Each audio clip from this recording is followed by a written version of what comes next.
So, to set the scene, this is circa 450 years ago in a little-known city of Demetrial. It's going through a very, very tumultuous time, shall we say. There's been a change in monarchy, an ascension that's due as the Vespiteen bloodline takes over the royal family of Demetrial. Not everybody is happy with this development, including people with nose rings, especially. Okay. Who could that be? Who could that be? Not everybody's happy with this development. In fact, a lot of the citizens of Demetrial are displeased, but as citizens, what can they do against a monarchy? Regardless, tensions are high around this time, and the family of Demetrial, Vespiteen bloodline, is now crowning their new king. King in waiting, I suppose. Marcus Evander Krieg / Vespiteen. Well, now Vespiteen. He is set to ascend, and once his ascension is complete, the Vespiteen bloodline will have taken over Demetrial in a pretty spectacular move. Now, like I said, there's a lot of civil unrest in this period, and so the various northern realms of Anoria are sending their guards to patrol the streets and make sure that nobody gets out of hand, shall we say. Security is very much heightened at this stage. From Tesselheim, they've sent their obligators, and they are a sworn set of diplomatic envoys, more so known for their martial prowess. And with the arrival of the obligators, of course, then means that the Alvernian Gold Laurel Imperators are there to keep peace, and Ertor's Tome Bearers have arrived in order to help facilitate and sanction new laws, litigation, that sort of thing. And from Cabo Nakoto, in order to see their interests protected, have sent their Sankogan soldiers. And last but not least, the Ancient Order of Demetrial's Veladrin Inquisitors patrol each and every inch of the city. The Inquisitors are known as more of a strike force, and in another term, they're like witch hunters. They don't like dealing with magic, and they want to shut it down as much as possible to make capturing targets or areas of high magical concentration easier. So a lot of them are placed around town, as you would expect, to stop any potential, let's say, interruptions to the ceremony. You three separately have been invited by an organization known as the Iron Crown for your expertise in, should we say, underground machinations. Each one of you have been hand-picked for a certain task, and each of you have completed your said tasks and now journeying to your final rendezvous for the final mission. You have each been told to find a specific individual known as Duncan Harrow. Now, Duncan, you know through your underground works, is a very well-known handler, pretty new in the game, but he's led some successful jobs. And you've been asked to meet with him, and he'll take you to the final place where you're going to meet with your contract giver or the bounty giver. So, that being said, as you're walking through the now empty streets of Demetrial, making your way through to the Cutter's Gate district of the city, we'll have you're coming in separately, and we'll have you guys introduce each other one by one. So we'll start with, because it's funny that he's got a nose ring, we'll start with Dan. Okay. So walking through the gates is a level 10 druid. Can I say level 10 druid? You can say whatever you like. Is that a break immersion? I don't remember. I played D&D. I played the. No, I'm a druid. I'm very old. How old is a good question. Very. Mm. I'm a turtle. I'm a turtle. I have very grey skin, very grey crusty skin. I used to have a shell, but it's shed. Yeah, gone. Ugh. So I've just got a bit of like saggy skin there now. But I wear robes to cover it, I think. So. My name, very recognisable name. Everyone's heard of me. Most people. It's Pot. Okay. My last name, Sean Seller. Okay. You And might what's have your heard name of in full, pray tell? Pot Sean Seller. Yeah. Oh, okay. You many people have heard of me. I'm quite, there's a video going around of some things I did. It's crazy. Let's just say I can give stronger potions. Okay. That's me. So, Hot Shunsella. You're heading through the quiet streets of the Cutter's Gate area. Yep. You've been advised that you should try and be as stealthy as possible when making your way to the meeting point. And up ahead, you see a couple of Veladrin guards not heading towards you, but passing your direction. How would Pot Shion Seller sort of stealthily get by or try and avoid arousing any suspicion from these guards? Very slowly, yeah. Okay. How would I do that? I'm experienced in life. I've got a lot going on, so I've seen a lot of fucking spy movies, so I know how to Spy movie. get around. So what he's gonna do is there's buildings on the side, I presume, yeah. Yeah, buildings either side. Yeah, pretty tightly packed. I'm assuming they've got like a little let's say they've got like an overhang. Yeah, that's fair, isn't it? A little awning, yeah, sure. I will climb onto the awning and crawl my way along the top of the awning and like go up and then back down the other side of the awning and be like, perfect. And just keep walking. Okay, all right. That would work. I'll tell you what, sure. give me an athletics check. Oh, good. That's a good one for me because I've Straight got off the -1. So. Yeah. If you'd have said anything else, I would have let you get by without a roll, but that was that was a bit extreme. 10. A 10. Okay. We'll say you're able to clamber onto the awning. However, even though you are old, you do weigh quite a lot. And so as you're gripping onto the awning, you're just pulling out clumps of wood, and they start creaking and cracking, and eventually you do collapse into a little pile of mud about halfway through. But with the length of time it's taken you just to climb up to the awning and underhang on it, the Veladrin Inquisitor, they've already gone by like 5 minutes. Oh, good, because I was just gonna put the mud over me and go. just do that with a bit of mud on me, and be like, I'm not here.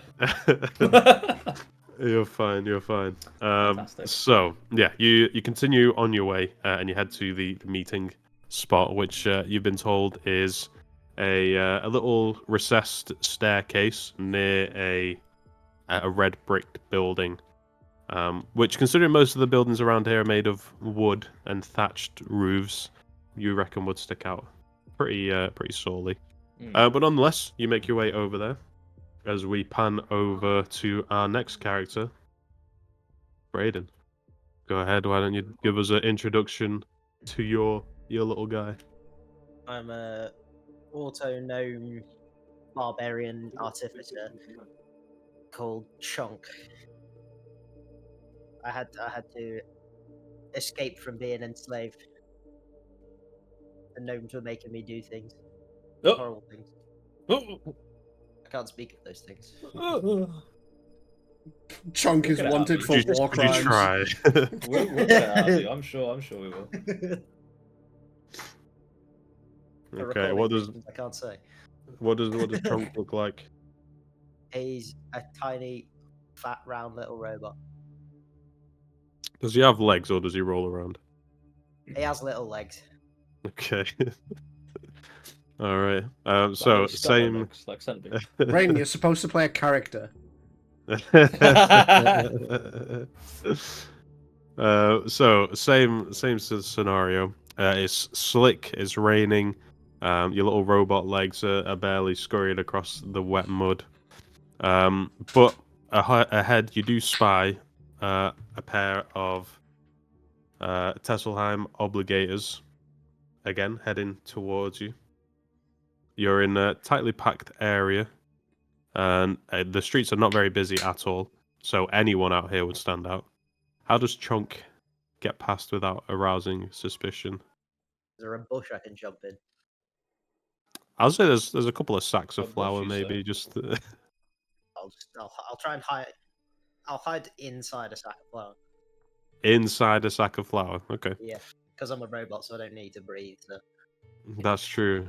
Yeah, He's got you there. he does actually. What do you need, huh? A vibration module. Oil. Okay. Some call it rampant sexual intercourse, but I call it. Okay. But I call it a Tuesday night. Oh, wow. I call it Welcome to fatherhood. Brayden's Okay. Corner. Okay. I don't. Speaking from experience. Me. Wink, wink. Hello. Hello. Okay. Yeah. Go ahead. Give me a. Let's say stealth. Sleight of hand check. See how quickly and nimbly you can dive 14. in. Nimble. 14. Okay. I would say yeah. You scramble in there pretty quickly. Don't make too much noise, and just as you settle in the flour, the obligators walk past, and you get a strange sensation from them as they do pass you, almost as if part of your enchantments or wards are weakening slightly. But as they pass you, you end up successfully hiding yourself and spilling monster everywhere. That's Chonk. Lastly, Okay. and certainly leastly, Cheers, bro. we Appreciate it. come up to Caleb's character. Go on, Caleb. In this dreary night, how do you approach? So, in my once again return to Demetriel, I am playing a male Harangon, which is a rabbit type humanoid, called Xeraan Hoju. His mother is a thief, and his father is some form of fey eldritch deity. Hence his slight arcane ability. He is covered in black fur, but he's starting to go grey. He's got a grey mustache and chin patch, and his ears are starting to grey at the top. He's got yellow eyes, and he dons a dark browny black leather trench coat with red trimmings, and it's got ruffles, yellow furry ruffles, and a cloak that he uses predominantly as a scarf that drapes down the back of his trench coat. Interesting. Okay. Now that Xeraan is in Demetriel, he's making his way through the winding roads. He spots a couple of the Alvernian Gold Laurel Imperators heading his way. Notoriously, very, very disciplined soldiers, and they're patrolling the streets, and they're heading in your direction. How does Xeraan Hojier hide? Or how does he get past them without suspicion? Doesn't have to hide. He's just going to stick to the shadows. He's well acquainted with them, and he's used to avoiding guards and stuff when on his various antics. Interesting. Okay. I want to know what the fuck Dan's just said there, Brayden. I don't know, but I did see Brayden before summon a bottle of whiskey out of nowhere, and then I just mentioned him. I just put my matron. It was so hard to keep that poker face. I was really trying. You were doing well. Brayden, on the other hand, can read him like a fucking book. I was trying so hard. Oh man. Okay, give me a stealth check. Yeah. Cool. So I get advantage on my stealth. Just throwing that one out there. That's a 16. What did you originally roll? I rolled a 14, but I get advantage, so I get 16. Okay, yeah. 16. How many kills? Yeah. Not a problem for Xeraan. He ends up not even thinking about it really. When he doesn't wish to be seen, he doesn't wish to be seen, and he slinks to the shadows, keeping out of sight of the Imperators, disciplined as they may be.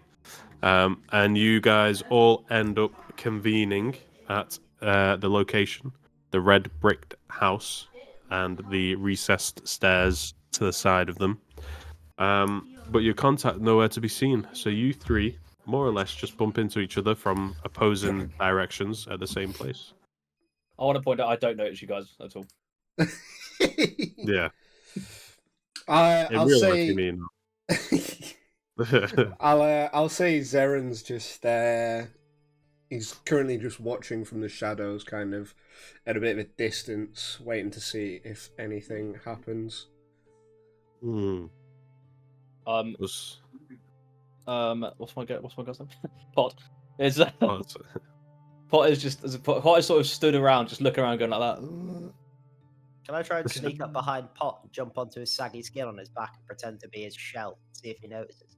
You can, yeah. You, Brayden, you give me a stealth roll. Dan, you give me a perception roll.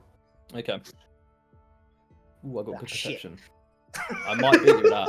Oh, hang on. Barely. 9. What did you guys roll? 8. I got You 9. got it. A 9. Okay. You guys kind of just end up accidentally bumping into each other. Chonk's about to jump up to get into your folds of skin or whatever, and then Pot just he feels a brisk wind on his shoulder, so he turns very slowly to warm himself up a little bit. And as you do, you both collide into each other. I wanna I stick my hand out. I'm like, hello. You look like you need a shell. No, I lost that years ago. I could be your shell. Whoa. No. 50 Shades of Korenthis, nice. What's your name, little thing? I'm Chonk. Okay, weird. My name is Pot. Further away, that's very loud. Okay. Yeah. It's around this time Little that thing. each of you hear some footsteps approaching, and coming up to you is from the stairs that you were meant to be entering. Coming upwards is a very young-looking man with a nose ring, 2 nose rings in fact.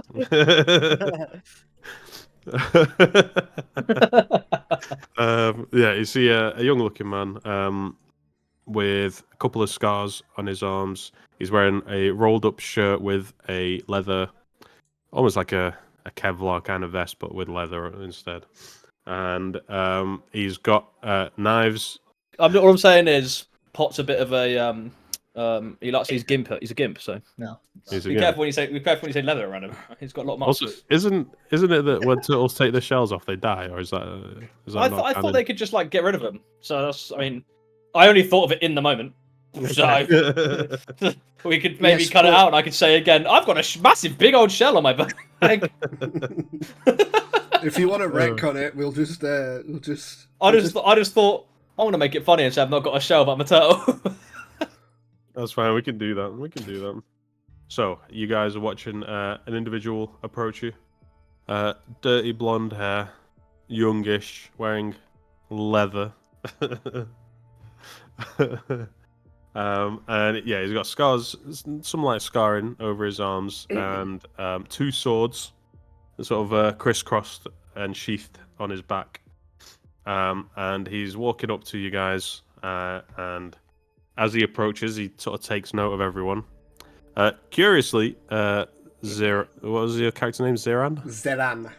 Xeraan.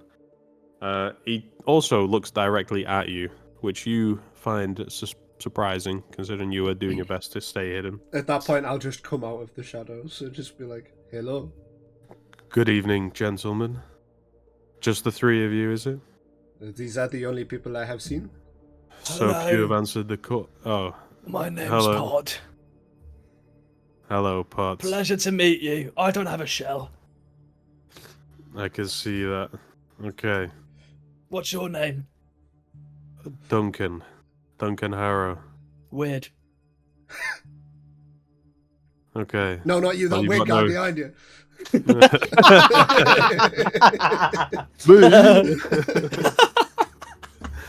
Delete. He kind of takes a second to eye you all up, and he looks at you, Chonk, for a second. He says, "What are you? I'm a robot. A ribbit? Robot. A robot? How curious." A robot. Nevertheless, I assume you're all here because of the invitation you received. This is why I am here. Yes. Hello, young man. Stay up, love. My name's Pot. Okay. Hello, Potts. Welcome again. I've done Are this, haven't you- I? Huh? I've done this before, haven't I? This being... Introduce myself. Oh. Yeah, at least 7 times now, yeah. Oh, my bad. Got an I'm Alzheimer's. old. I'm just old. I'm very old. And if you don't mind me asking, how is it that you've managed to survive getting here?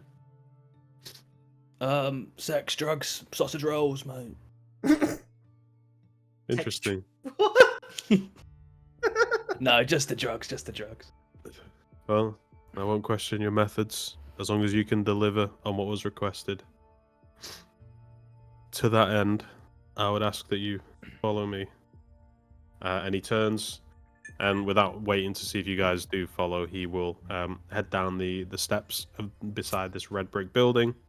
And you watch as he hits a series of bricks and then draws his finger down the center of them, and they all start to slowly crumble in on themselves and open into a passageway.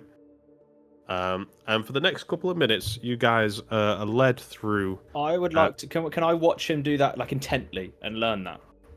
what the mechanism they use to open I the may brick be wall. slow, but I'm very witty. Okay. Wise. I'll do that. Interesting. Wise. Yes. Okay, give me a perception Apparently. check then. Okay. Oh, let's forget that happened. 6. Hey. I'm very wise. Oh wait, no, I don't know what I did. I'm good. Never mind. He's doing that Okay. skeleton thing. Hmm. Yes! Yeah. Oh, For the next you don't couple know, of you don't know minutes. how hard I'm finding the eyes just every second be like, hello, I'm Pod. But I won't, because that's too much. Okay, excellent. He Well done. he leads you through a series of increasingly more winding paths that seem to lead under the city.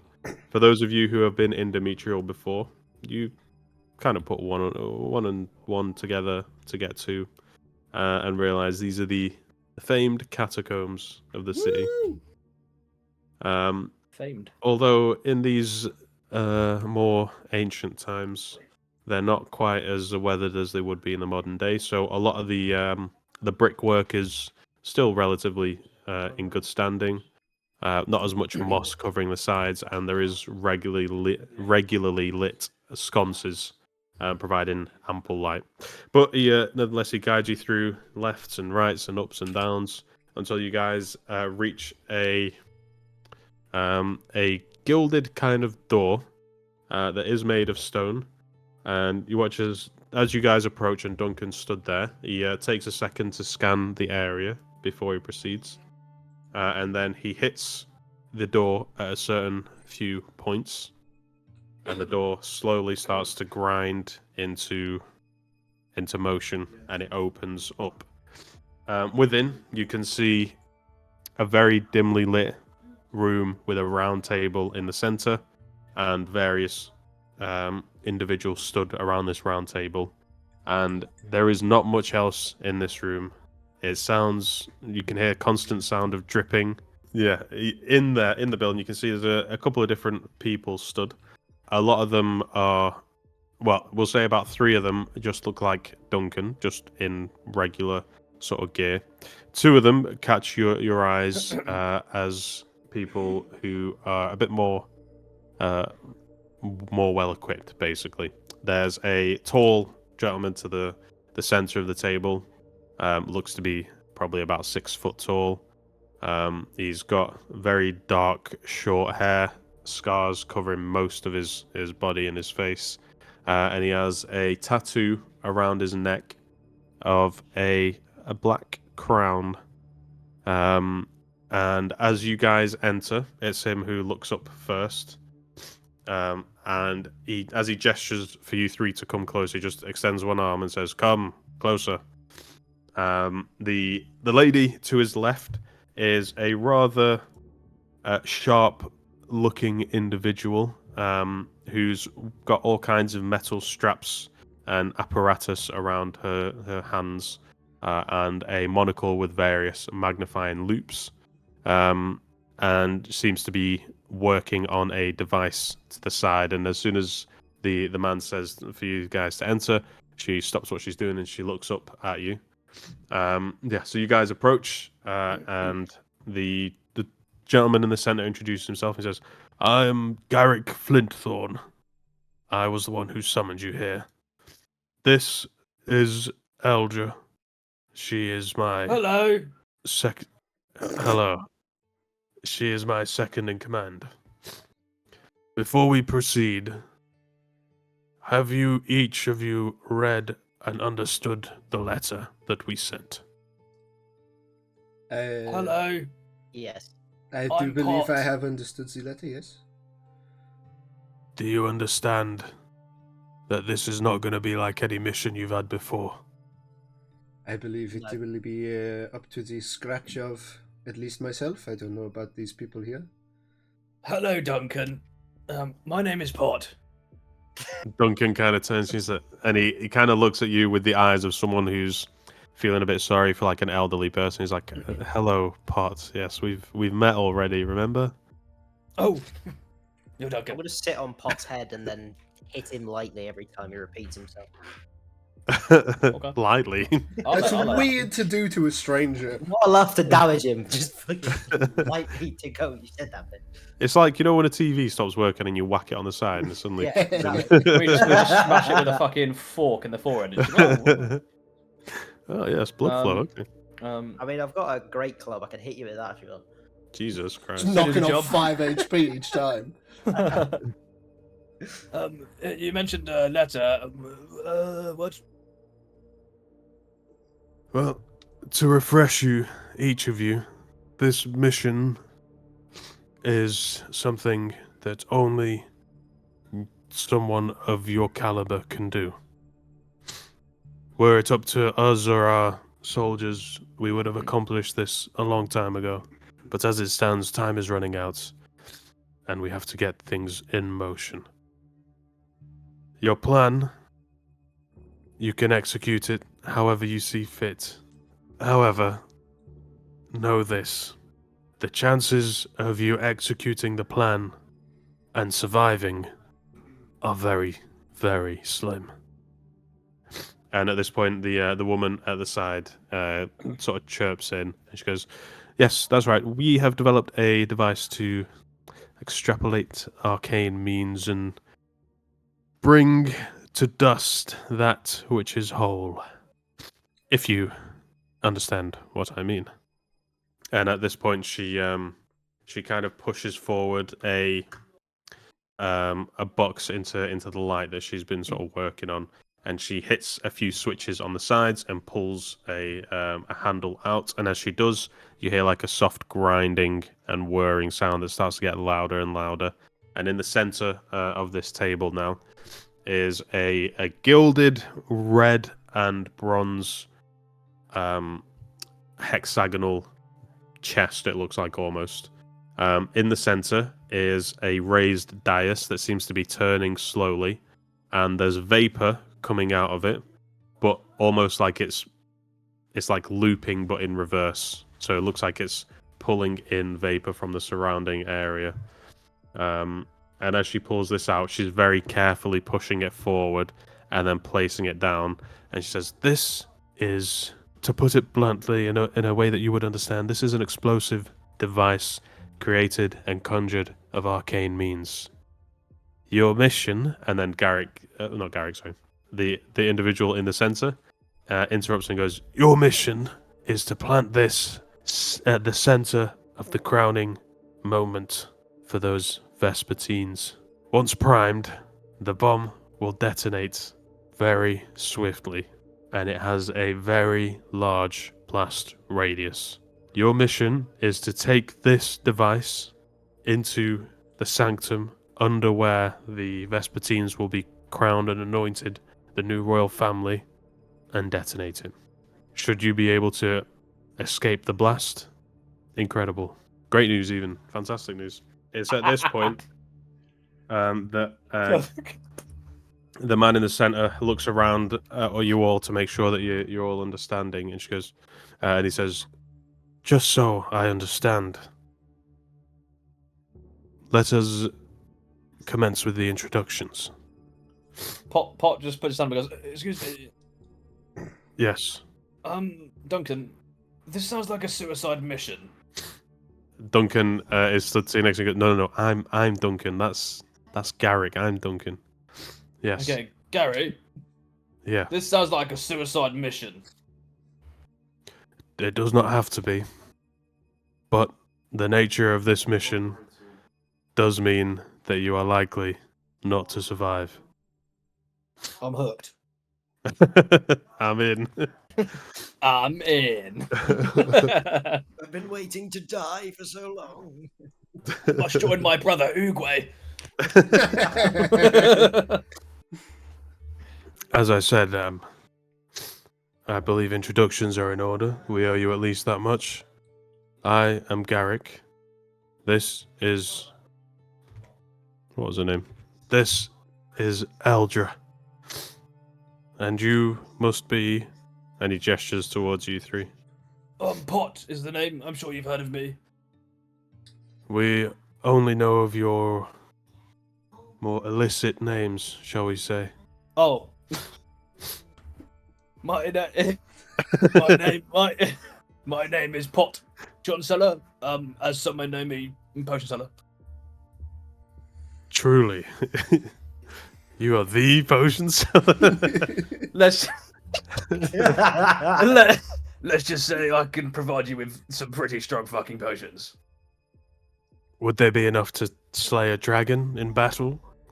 Yes, but no mere mortal could have my potions. Interesting.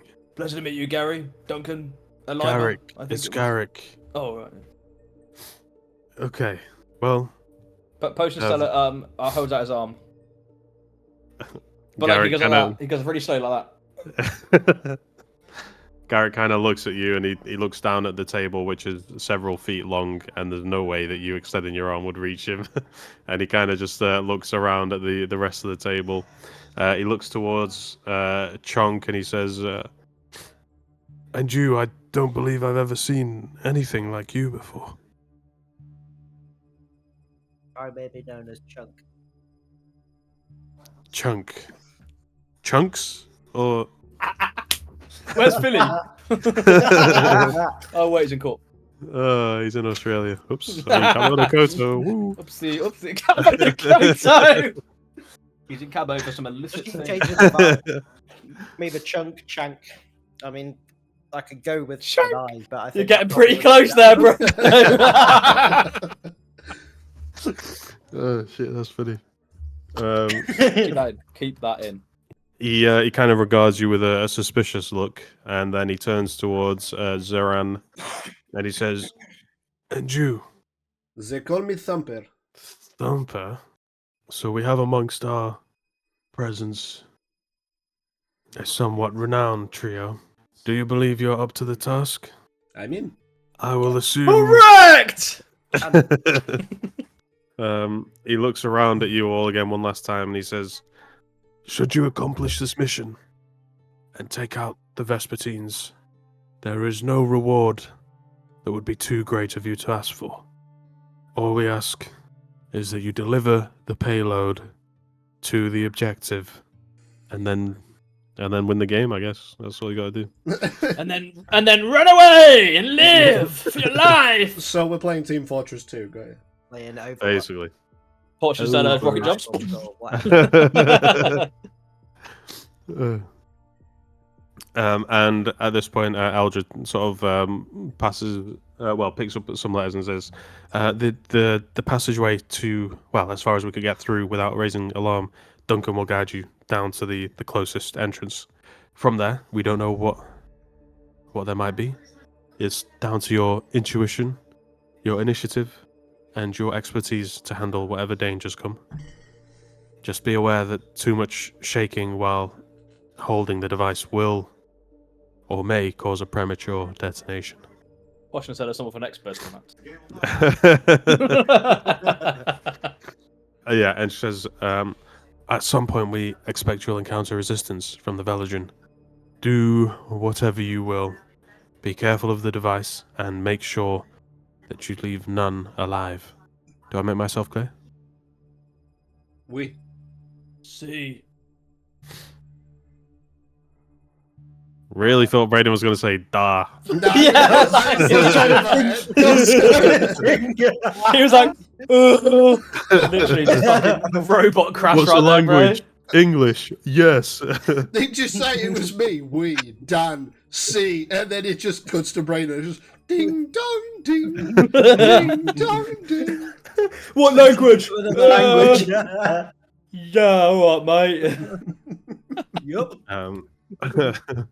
And he says, unfortunately, we can't offer you any gear to accompany. Anything that we give you would link you back to us, and we can't risk that should your plan fail. It's okay, I have all I need. And the rest of you?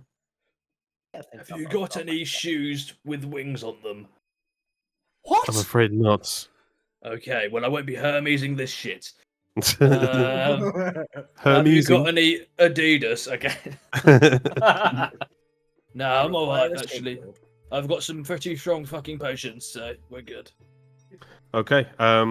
The Garrick gestures towards Duncan, and everyone give me a perception check. That is a 22. Okay, Well, a 12. Oh, that was lucky. 22. Nice. wow. Both of you got 22. Hey, Brayden. Robots have no feelings. You two, Chonk, you are kind of oblivious because you're just running code through your head, assessing the likelihood of success.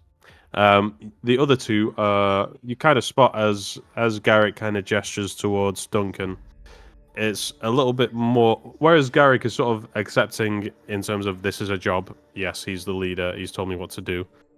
Garrick seems to sort of gesture towards him as if there's something more like deference or reverence to him. He seems a bit careful when he's gesturing out towards Duncan. But nonetheless, Duncan just sort of gives a slight bow, and Garrick gives a bow as well. And then Duncan turns and he gestures for you guys to follow him. Yeah, and then he leads you outside of the main sort of area, and you watch as he taps the side of the door again in familiar places. Yeah. Who's got the bomb? That's a great question, guys. It's That's my a fucking shell. Great question. No. We'll retrace our steps. Oh, we're back. Zip, zip, zip, zip. Okay. Yeah. Sounding like fucking Dr. Ripper trying to do an Asian accent, okay. You guys can choose who it is that carries the bomb. Just be aware, whoever it is that carries the bomb will have to be a lot more careful about how they move about the place. I think the best way to judge You know you this, want what's your bonus on acrobatics, guys? 3. Dan? You go first. 4. 5. Wow. Is it actually, or are you being a No, mouse? it's 0. Okay, so with that, I think I'll take the bomb. Okay, yeah, you can take the bomb. it will give you. The bomb is quite large. I don't know exactly how big Harangon males are. I imagine not that large. No, so we're like normal humanoid size. So I'm I mean, 160. wait. I'm 165 centimeters. So Okay. like Dan's height. Okay. Oh well, he gave us a demonstration and everything. Crazy. So got it. Okay, yeah. Okay, well, this wine bottle's like fucking 5 foot. So, Okay. Now you immediately after putting it on, this is a heavy instrument, and you can feel a soft sort of turning, vibrating motion at all times when you've got this thing on. Yeah, so you guys make your way through. Duncan guides you through various different locations within the sanctums. He brings you to a door that's kind of a bit worn. It's got like rusted, I don't know what you call them, like bandages or whatever on the actual door that go all the way across, and they're kind of flourished on the ends. And it's exceptionally rusted over. However, it's very firm in place. And Duncan turns to you all and he says, "Well, this is as far as I can take you. The rest is down to you, I'm afraid." And then he pulls out a key and then puts it into the door. He twists it, and then he steps back a second. You hear a lot of clicking and turning, and as the door keeps clicking and turning, Duncan is walking further and further back. And he looks at you and he says, "Well, chaps, good luck." And then the door swings open, and there's an influx of air first, and you feel like you're getting sucked in, but then it feels like something stabilizes, and then slow mist starts to pour out. Duncan, What? should we step back too? You seem to be making Um, an awful distance between you and this door. He's got kind of like his cloak over. He's like, "No, you're fine. Carry on." I'm in. Xeraan's just gonna put like his scarf over his mouth just in case. Okay. There's a big right. inhale. That's the stuff. Yeah, you guys continue on ahead. Well, do you continue on ahead? What do you do actually? Yeah, I won't go first. I'll let the bomb carrier go first. yeah. Well, Well, awesome. A or B side? Where are we going? Go B. Fake Yeah, A. I'll just start leading. Guys, go A, go A! Go B, go B. Yeah, but I'll lead the way, I guess. You head through. As you guys are walking through, it's quite dimly lit, but you can choose to light a torch in here if you want to, or you can just stumble through the darkness if you wish. How do we find out if we have night vision? Actually, where is it? Is Where it is features and gone? traits? Wouldn't you like to know? Dark vision is Not for you, Potten.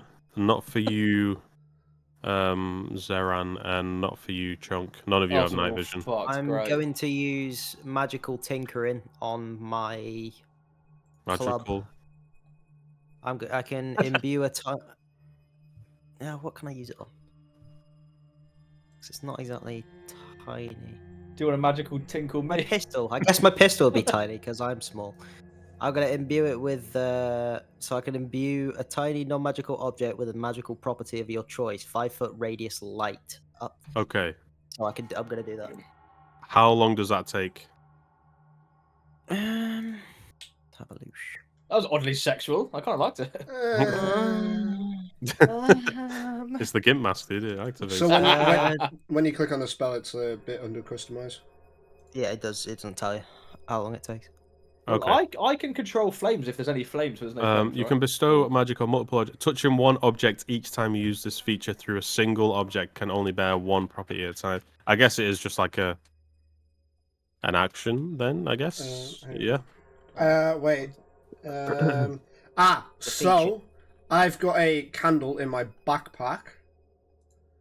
I will use the cantrip prestidigitation. Prestidigitation, yeah. Yeah, and I will use fireplay to light said candle. Okay, you can do that. Yeah. Potion seller Yeah. can actually use produce flame, Okay. which a flickering flame appears in my hand and remains there for the duration. So until I cast it again, it's there. I'm assuming in my hand. Okay. Yeah, it would be. Yeah. So we've And it all sheds got a- a light And, source. and it sheds a bright light in a 20-foot radius and a dim light for an additional 20 feet. So 40 feet, 20-foot bright light, 20 foot after that dim light. Oh. I can take a magic action, blah, blah, blah, blah. I can throw it if I want, basically, after that. But I could just go and just Okay, hold a you can flame in just my hand. hold I it. got 20 Okay. feet of vision in my... You can Not bad, not bad. imbue a tiny non-magical object with magical properties. So if I imbue my bullets with radius light, does that mean I've got tracer rounds? Essentially, yeah. If you want to do that with each bullet you've got, sure, yeah. Okay, let's have a look. Here. Chonk, get in the fight! He's just there like, home, on each round and then loading it in the magazine. I'm just reloading!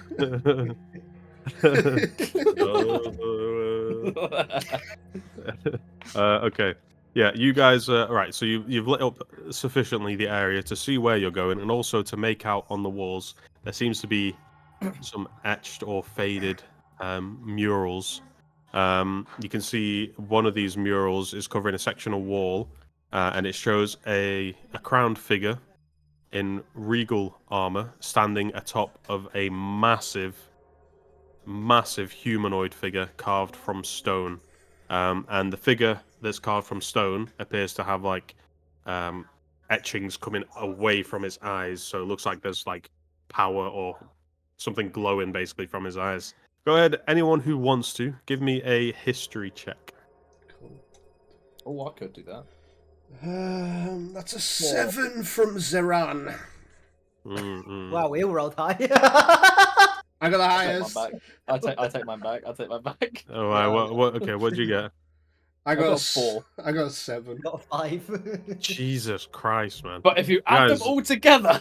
you guys have absolutely no idea what this mural means. You can make out what the figures are doing, but you've got no idea where to place it in terms of relevancy. None of the wording or the etching below makes any sense to any of you. So regardless, you guys continue on, push on. So the next room that you guys enter into has it's a room that's sort of filled with cracked stone sarcophagi and glowing arcane fissures in the ground. So there's cracks in the ground, and then there's light coming from up underneath them. There's like an eerie dim glow to the room. As you guys sort of approach, the fissures seem to pulse with raw magic. Periodically, it seems to release a bolt of energy. I want each of you... Well, actually, before we do this, what's the order that you guys have walked into the room? So I'm at the front. Okay. And then? I want to go last. Holding onto his leg. So Dan wants to go last, and so you guys are joint first then, I guess. Okay. I want each of you to give me a dexterity saving throw. Bro. Shit. Dexterity. No. That's a dirty 20. I was going to say, because you're carrying the bomb, you get a -5 to your roll. Alright, so it's a 15 then. 15. I got a 15 Okay. too. You've got a 15 as well. Okay. Dan, what'd you get? Jesus Christ. Fuck me. Fucking hell.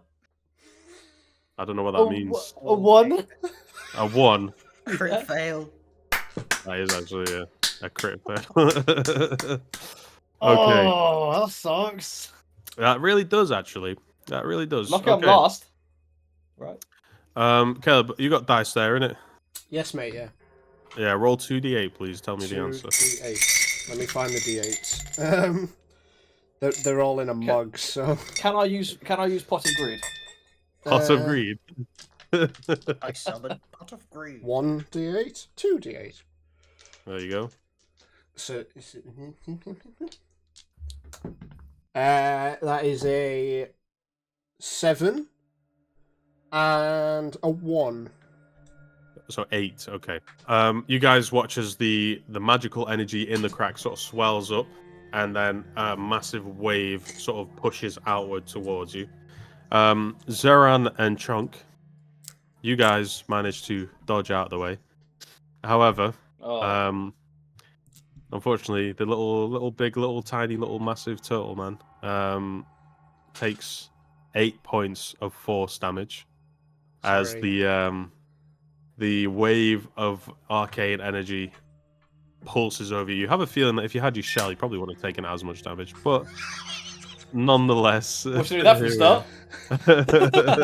start. yeah, as the arcane energy hits you, you take 8 points of damage, but you guys watch as the room starts to dim down slowly with the initial pulse of energy there. It looks like it's building back up though. So do you guys want to have a look around maybe? So the light's building back up. Yeah, so as soon as the pulse went out, it dimmed down. Whoops. And then the cracks are beginning to swell up. Cool. Yeah. I'll use my candle if that's still active.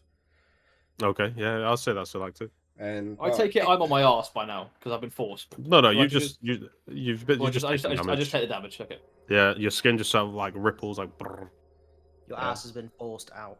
Yeah. Chonk, did you say you're on my leg? Yes. Cling him. Cool. So I guess me with my Like a candle football. and Chonk attached to my leg, like some sort of pouch, I guess, Yeah. Hit. with Limp his hit. illuminating pistol. We'll Mhm. have a look around. Okay. Yeah, you take a look around. There is an inscription on the far wall. Most of this room is pretty barren except for the cracks in the ground, the inscription at the other end of the room, and there's a door that seems to have like white flowing sort of runes up and down it. On the inscription, it reads, "To pass unscathed, still the magic, quiet the dead, and speak the name of their king." And you guys are watching as the fissures start to rise up. Fishes. The fishes. So Can you okay. repeat that? Sorry. To pass unscathed, still the magic, quiet the dead, and speak the name of their king. Marathon. Wrong campaign. King, not the devil. Maverick von Cockring. The king of their dead. It does Give not me specify. an intelligence check. Oh no. Intelligence. That is a 17. A 17. Okay, you would know that the kind of riddle or the commands based on current events are likely leaning towards the fact that these are dead Krieg loyalists that are sort of scattered around the room, that's causing the room to have fissures. So in order to quiet the dead, you would have to speak the name of their king. Can I speak the name of Krieg? I can't remember his full name, genuinely, but Pot just goes, Duncan! Memory check. What did you say, Dan? Duncan!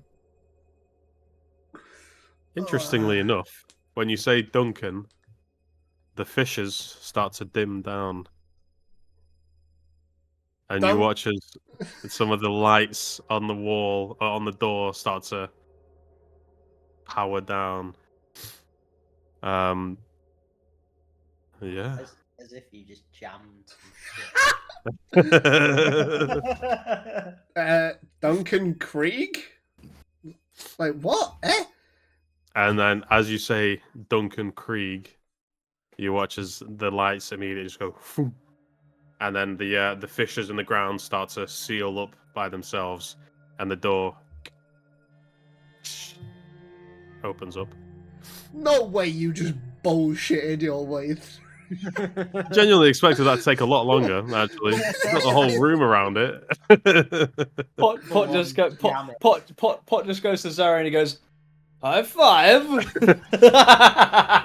Very nice. Xeraan goes to raise his paw to high five him, and then he goes, "How did you know that?"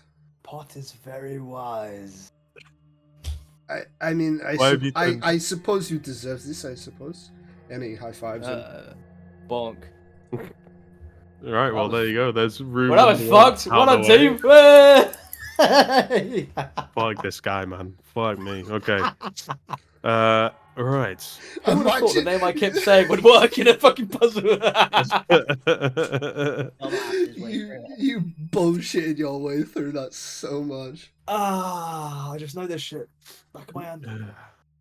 This guy's been looking in my OneNote folder, man. What the I'm a fucking genius. I'm a genius. I told you he's wise. He's wise. Just It's like beyond his ADHD blurted use. some shit and managed to get us through it. It was calculated. Absolutely 100%. It was unequivocally. a calculated method. Calculations. Okay. Down that worked, okay. You got, yeah, the room has been, I genuinely thought I was going to chip you for like a ton of HP while you were working that out, but I guess not. He's sweating. So, the next step is, as you guys sort of proceed forward, you find your way going down some winding sort of corridors, and then you end up in another sealed sort of room with a stone door at the other end that's quite a lot bigger than the rest that you've seen up to now anyway. This door is kind of adorned or speckled with runes of warding. And scattered around the chamber are some skeletal remains, broken weapons, that sort of thing, and a pedestal with 3 engraved metal plates on there. Each plate bears a fragment of text. One of them says, "The flame devours but reveals the truth." The second one says, "The wind scatters but whispers the way." And the third one says, "The stone endures but seals the path." And the door's runes sort of glow faintly, and there's a faint whispering in the air that seems to growl a little bit louder as you get sort of closer and closer. Can I throw my flame at the door? Where at the door? At the flame rune part? Have I made this too easy? Okay.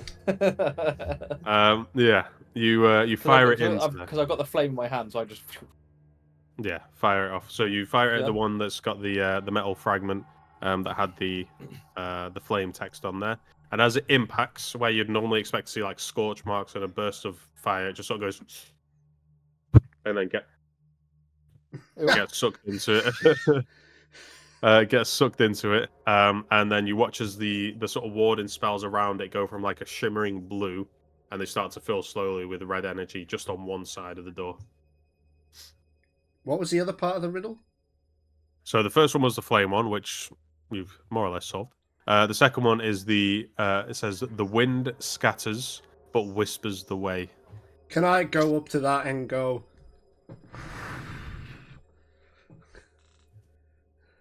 Do you really want to? Yes. Okay. Okay.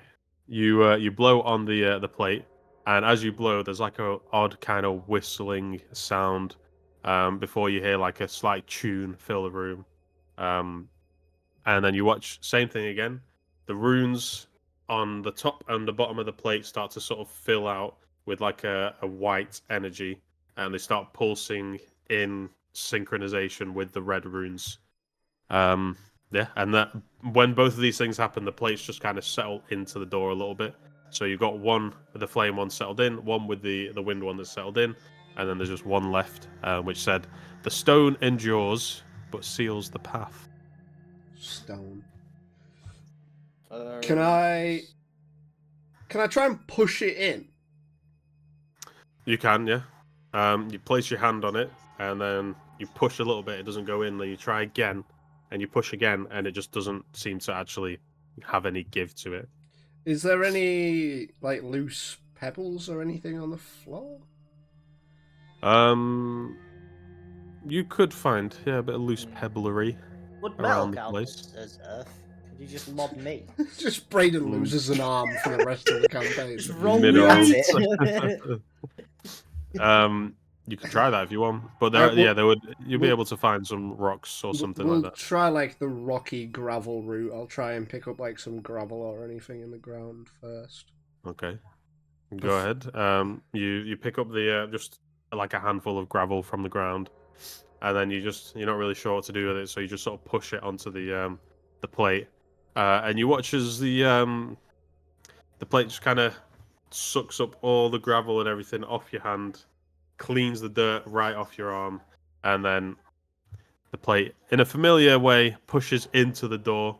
And you watch as the instead of pulsing energy, this is more like the stones being chipped away by some invisible chisel. It just kind of spreads out over. Once each 3 of these runes are sort of inset, you guys watch as the door just starts to crumble and collapse backwards onto you. So whoever stood close to the door right now, which would definitely be Xeraan. And by proxy, also Chonk. That's true. Both of you Okay. go ahead, give me a dexterity saving throw.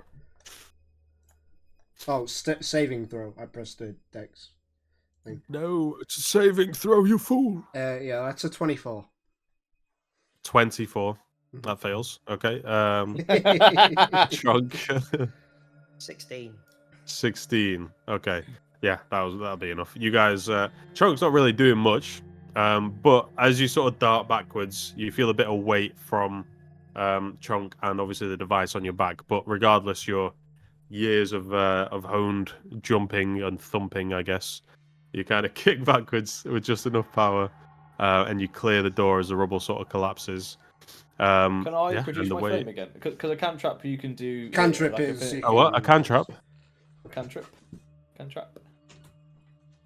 You can, if you wish. I'm gonna see them. Does it and go? Okay. Yeah, you got bring flame back back. the flame, and you lobbing it. yeah, back. pretty much. Yeah, you guys make your way through. As you're walking through this next little bit of corridor, again there is some murals on the side of the walls here as you're walking through. Go ahead and give me a first of all a perception check. Perception. I perceive that Brayden is 12 stone. 21. He's 13. Perception. Yeah. I don't know Ooh. what my weight is in stone. 18. Only kilos. What's it in kilos? 18. What's it in kilos? 82. 400. I got a 23. 23. Okay.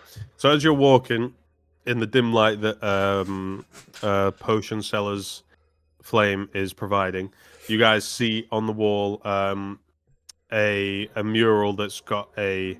Apologies, not a mural. This looks like a load of text on the walls. And the parts that you can make out mention something about a lost city, power unparalleled, vanished without a trace, seek the truth, for its fragments could awaken the stone. And then it says, the Kriegs knew, and then there's like a long gap, and it says, price for such knowledge in blood. Now, there is a section of the text that's referring to the city that's written in a very old script, a very archaic form of common, basically. If anyone would like to, go ahead, give me a, we'll say a history check for this. I'll give it a go. 11. Okay. 17. Nice. 17. Even with your keen robotic memory banks, Chonk, as you're looking at the word, you run it through your systems over and over and over and over again, but nothing seems to bounce back. The only thing you can make out is the name that seems to fit in with the translation of Lucicon, which you imagine is a city, the city that's being mentioned here. That's pretty much it. We're going to continue ahead now. There's like as you guys sort of come in, it seems to be like the room sort of funneling in, or the corridor, sorry, funneling in, and then it seems to just open up suddenly into a little bit of an open room. There is a sort of shadowy area that's got a rusted, broken blade that lies embedded in a crumbling altar, and there are strange symbols that are sort of very, very faintly sort of glowing off the hilt of the blade. Can I make any of the symbols out? You go ahead, give me an Arcana check. It's a 3. You have no idea. It looks almost like the blade is glowing, and that's about it. Going off of what was said, can I pull my dagger out and prick my finger and just squeeze a little bit of blood out? 'Cause it said something about blood on that thing that you mentioned. Okay, you can do that, yeah. You go ahead and just sort of prick yourself a little bit. Not enough to do a HP's worth of damage, but enough to drain some blood. Yeah, as the blood drop sort of for a second sort of lingers on your finger and then finally drops. As soon as it impacts the actual blade, you watch as the runes start to glow a little bit more, and the blood sort of gets sucked into some carvings within the blade itself. And suddenly there are more runes that are apparent. And again, this looks like a very archaic form of common, similar to what you found on the mural on the wall back there. If you want, go ahead, give me a history check. It's a 7. A 7. Okay. You can't really make out the words on there. You've only just recently got the sort of old script read just for Lucicon. But on this occasion, you can't really make out what the words are saying. However, as you sort of linger on the blade and you're looking at it and you're watching the blood sort of seep into these crevices, you can hear a slight whisper. And the whisper just seems to pulsate in your mind the words, Lucicon's light endures. And then, for as long as the blood is wet on the blade, that seems to continue running. After a minute or so, just with it being on like the broken blade, it starts to dry out, and then the whispers start to fade. Can I hold my candle up to it? So that's lit in it. So, like, kind of get the fire as close as possible to it. Where are you sort of putting the flame? Up towards the sigils. Okay. As you approach it towards the sigils, it's almost as if the runes are starting to break away from the flame as they interact with it. You don't really notice much difference there. There's nothing stopping you guys from leaving this room, but there is a blade embedded into an altar here that seems to be whispering to Xeraan right now. Can I'm going to regret this. Can I just kind of go to grab it? Yeah, you can grab it. Go ahead, give me a Constitution saving throw. That is a 21. Damn, a 21. Fuck, why'd you guys never roll good on the history? Do what I do. Okay, with a 21, as soon as your hand touches the blade, you immediately feel as if your like whole body or your life force, whatever it is, starts to get shunted forward towards the blade. Your arm tenses up, and for a second it feels like you're not going to be able to let go. But through sheer strength of will and years of, I don't know, I guess avoiding danger, you instinctively manage to rip your hand away. As you do, you notice that most of the skin on your hand is been torn.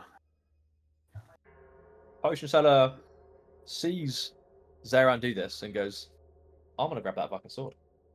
It's a dagger.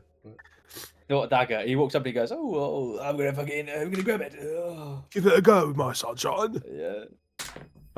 Yeah, go ahead, grab the blade. The blade is grabbed. Give me a Constitution saving throw. 7. A 7. 7. Okay.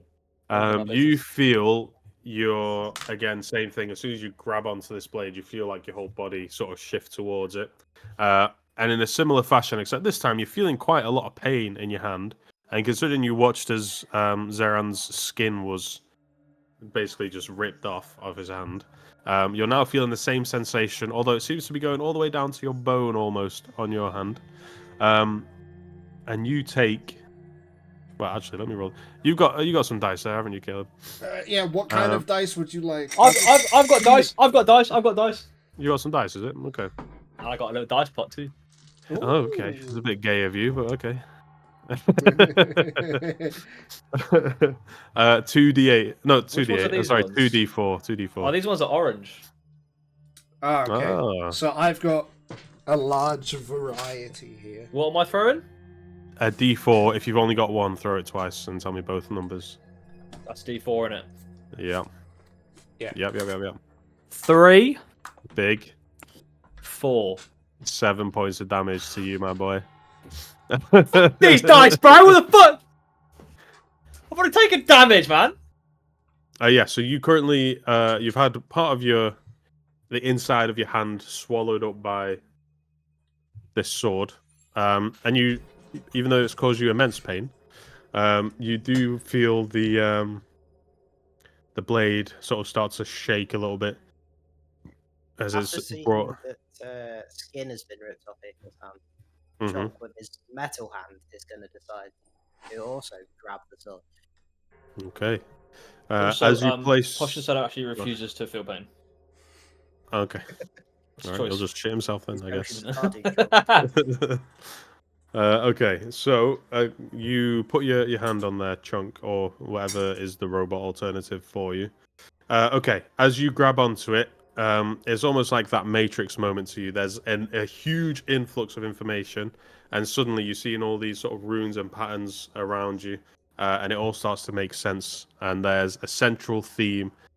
All the numbers, all the words, all the letters, all the diagrams that enter your mind, the only ones that your robot mind can sort of parse and actually understand, says the heart of the world split in despair, consumed by the unknown. Blood lost seeks blood found. When the forgotten city is whole, the world will tremble anew.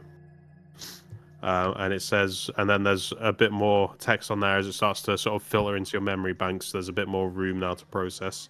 It says, the Kriegs of old bore the burden of stone, heirs to the Titans, destined to awaken, or be crushed beneath their weight.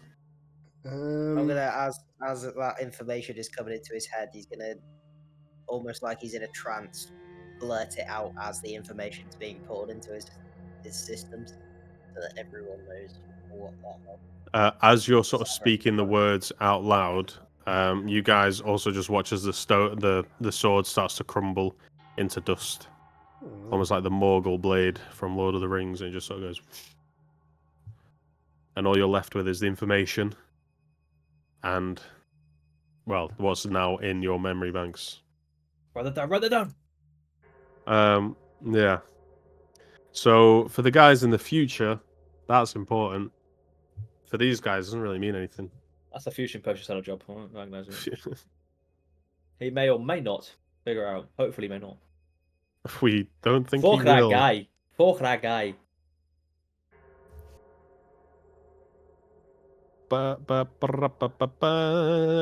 Okay.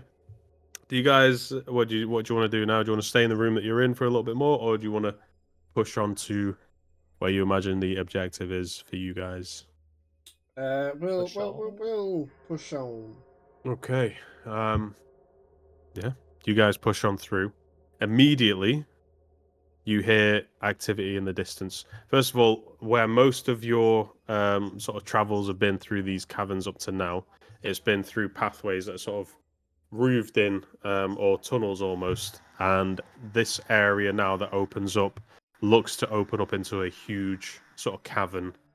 And in front of you is a pathway that's got sort of small raised walls on the side. Over the edges is just darkness for as long as you can see below. And up above, there's a single beam of light. It looks almost like it's coming from a drain pipe on a street, basically. And there's a little bit of water trickling down in the middle. And as you follow the beam of light down and the water that's following down as well, you look on the opposite side of the room where this sort of central area is, and there is a group of Venedrin Inquisitors, along with... in fact, would you guys know this name? Yes.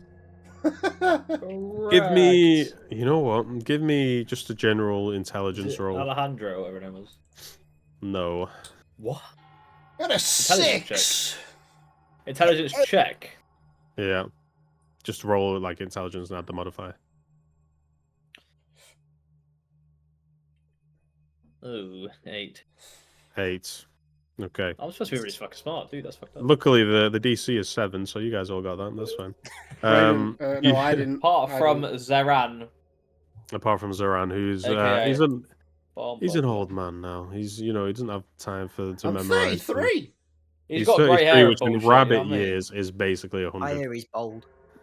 Yeah, like some other character or something. Yeah, you guys Clopping. recognize on the opposite end of the room, High Inquisitor Mallory Arcanthis, who is known to be a ruthless warrior and also the protector of the Vespiteen throne. Oh. Mallory, as you might guess, is down here to prevent anyone from getting to the ceremony that may have nefarious means or nefarious ideas, should I say. Amongst her ilk, there are there are 4 other inquisitors with her, along with her there, and they seem to be almost sweeping the area or cleaning the area as well as keeping an eye out on any dangers that might be coming. Straight ahead is a path that leads into the direction that they've come from, and then off to the right is an area that's got a doorway. It looks like it's been freshly broken or crumbled down to stop anyone from getting in or out. And then on the left side, where this room sort of connects, is all blown to bits. Basically, the pathway to it has been completely destroyed. So the only way to get to the area to plant the bomb is straight where they are currently. And then the only way to get out would either be back the way you came or straight ahead the way that they came. So we could fake the bomb site and go to B. No, you have to plant here. This is the only Go bomb me! site. So This is the only bomb site, yeah. So to get this straight, so we've come into this room He's pissed. to plant the bomb Drug. here, Yes, and there because are this is right under the reception, yeah. right, and there are people monitoring this area. There's The four Inquisitors. inquisitors as well as the High Inquisitor, Mallory, and she's sort of looks like she's performing some sort of walking ritual as she's walking around with like a censer in one hand. Or that, yeah. With a censer in one hand as she swings it back and forth, cleansing the area of something unknown to you. But this is the area that you were instructed to put the bomb down. Okay, cool. There's a hallway behind them. Yeah, that's the way that they came in. Yeah. Would I be able to cast minor illusion, coming from the hallway behind them? Mm. And I would like to create the sound of, like, multiple footsteps, kind of like running around. As in running down the hallway or running around the hallway? Kind of like running towards them and ceasing, and then running Mhm. away. Okay. What do you need to roll to do that? It's a cantrip. Okay, let me just check your thingy. Minor illusion, sound. It can range from a whisper to a scream. It can be your voice, someone else's voice, a lion's roar, beating of drums, or any other sound you choose. The sound continues unabated throughout the duration, or you can make discrete sounds at different times before the spell ends. Okay, yeah, you can do that. Just to try and kind of pull them away from it. Yeah, that's fine. You can do that. As you do that, the the sound sort of goes off, and immediately the Veldrin Inquisitors turn, and Mallory sort of stops in her footsteps as she hears the sound, and then she takes a second to look around the area. Go ahead, give me a deception check.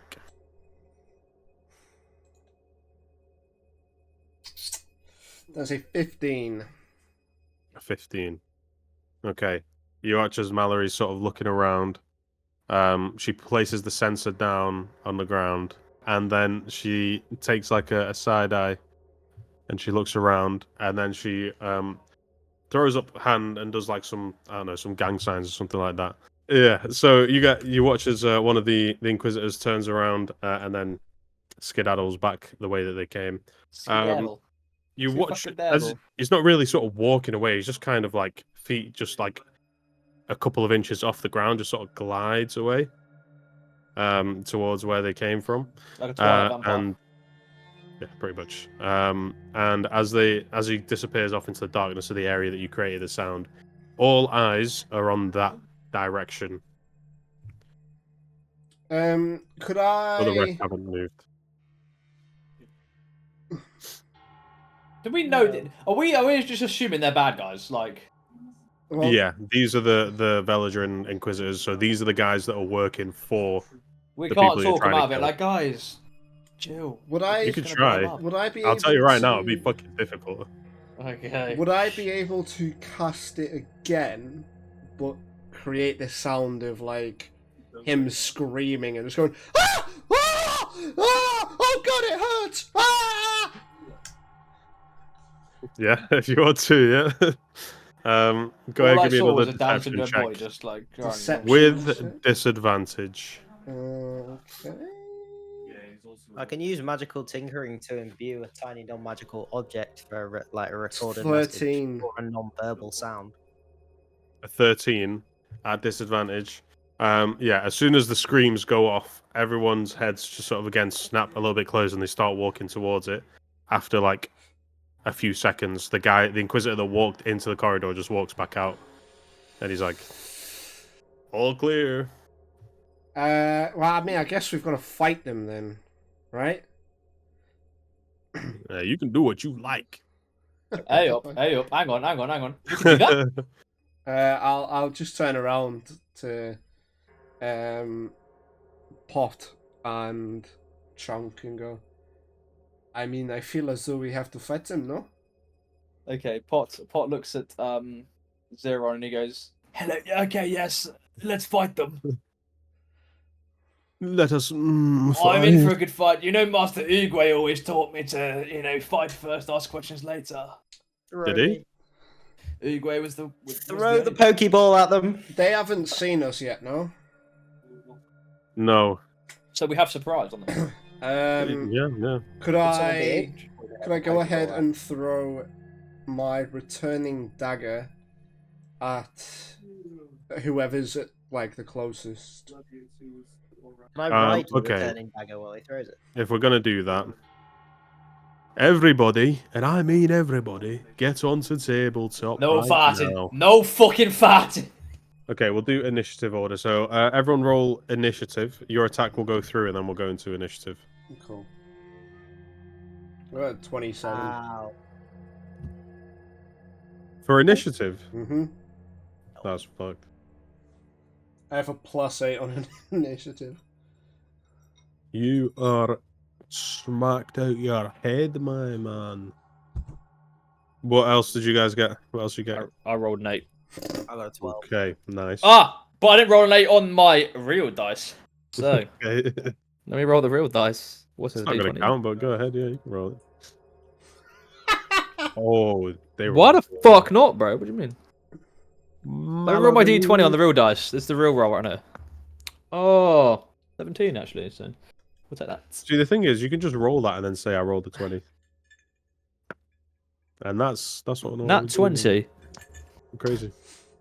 It was crazy. It was It was crazy. Okay, Four. it was an 8. It was an 8. It was an 8. It was an 8. It was an 8. Okay. Okay. So who's the closest dude to you then? Okay, go ahead. Yeah, roll your attack. Cool. So that is a 27 to hit. Yeah, that'll fucking hell. That'll do it. So I'll roll my damage and then I'll roll my sneak attack. Yeah, you would because they are surprised. That's true. So that is 7 plus 19. So that's 26 damage, and then the dagger Wow. returns to me. Okay. Should have left it in. So that's going to be Veladrin 1. Okay, so that was your first attack on him, and now we enter initiative. So that was like your surprise round on him. Yeah. Go ahead, roll your next attack. I'm gonna do exactly the same thing. I'm gonna chuck the dagger at him. Yeah. That is a 15 to hit. 15. In fact, where is it? No, that just misses. So I will use my bonus action to recall it back to me. Do it again. You can throw it, yeah. Okay, so I'll go and throw it at the guy again. That is a 20, dirty 20. Yeah, that will hit. Cool. And that is 6 damage. Is it still sneak? Is he still unaware? No, of me? you only get the sneak attack once. Okay. Worth a shot. So that's 6 damage, and then it returns. 6 damage. Okay. This guy is pretty hurt actually, just straight off the bat. You throw in the daggers and you've sort of thrown them back and they kind of hit the mark, but it's not quite enough to finish. It hits and then almost like a scythe, it's like sort of pinging into him and comes back. It goes back, and then yeah, it's doing damage to him, but it's not enough to finish him off. But you've left some deep cuts and scars on his back. At which point, this guy's now aware of you guys, and he's pretty pissed. Does that do your turn, Xeraan? I will proceed to go and charge towards them. So I'll make a. Is it 30 I've got for my movement speed? I think you've got like 55, dude. Is 1 square grid 5 foot? Features and Yes. traits. Where does it say movement speed? Oh, you've only got 30 movement speed. I was looking at Chonk, who's got 40. Oh yeah, 30 walking speed. Yeah. Yeah. Yeah, so I'll go there. Cool. And All I right, will end that my ends your turn.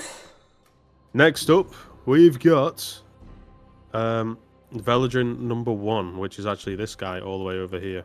So he's going to go 5, 10, 15, 20, 25, 30. He's going to, well, use all of his movement to head towards the action where you guys are. Now, he is... I don't think he can do anything to reach you guys, so he's going to use his action to dash forward. So that's 5.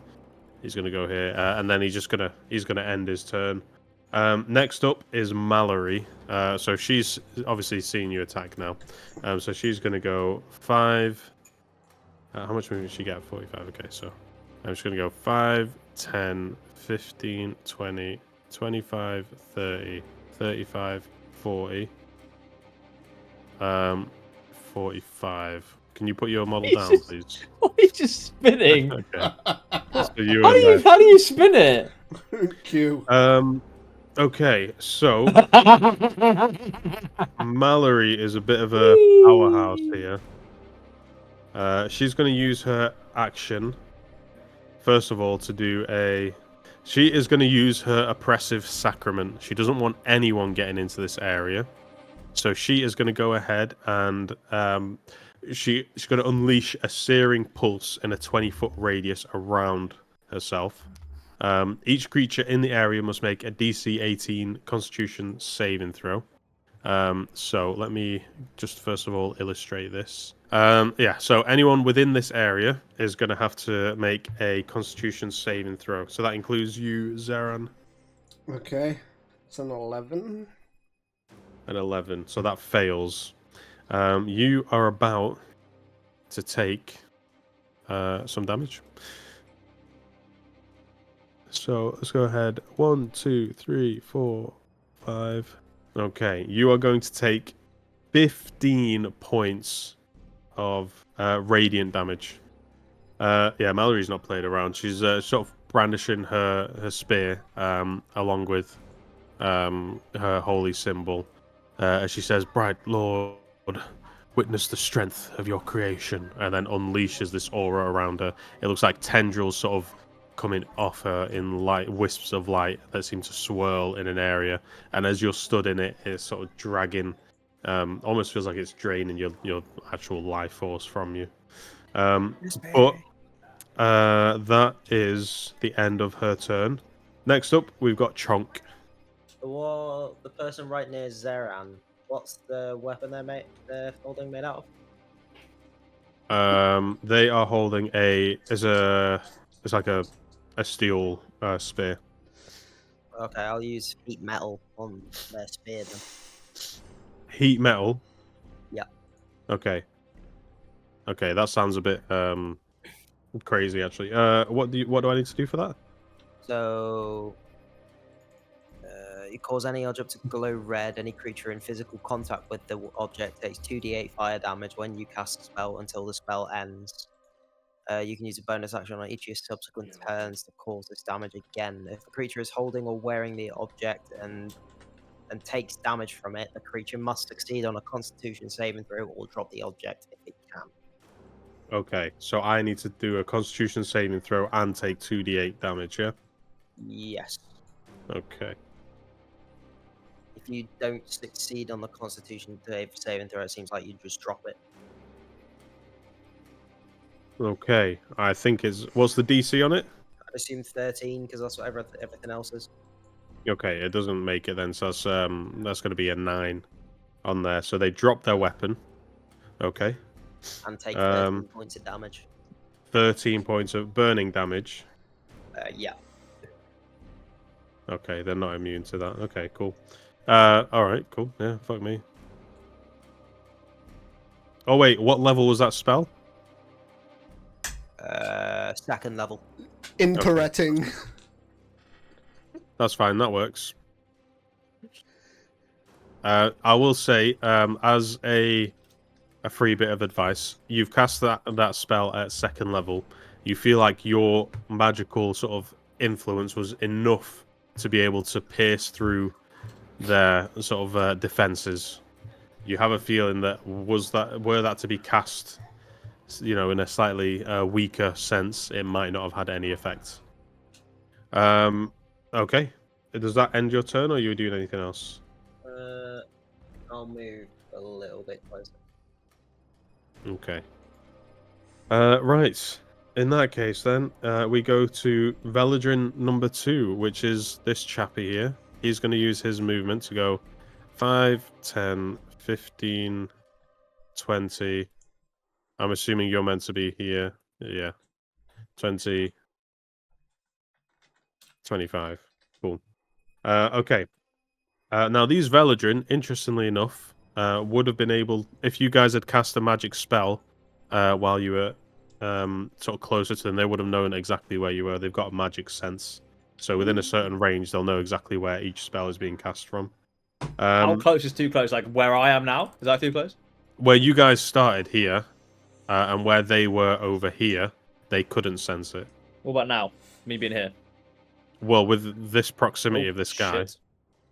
yeah, that would have been enough range to know where you are, basically. Right here. Yes. Okay, so what they're gonna do? Oh dear. Oh, that's nasty. Actually, I didn't realize how mean that was. Okay. He says, immediately knocking off 15 HP from me at the start of the fucking fight. Let me. He's going to do a multi-attack at you, so he's going to do both of his attacks. One with his blade, and one with these sort of strange gloves that they've got like claw fingers coming off them.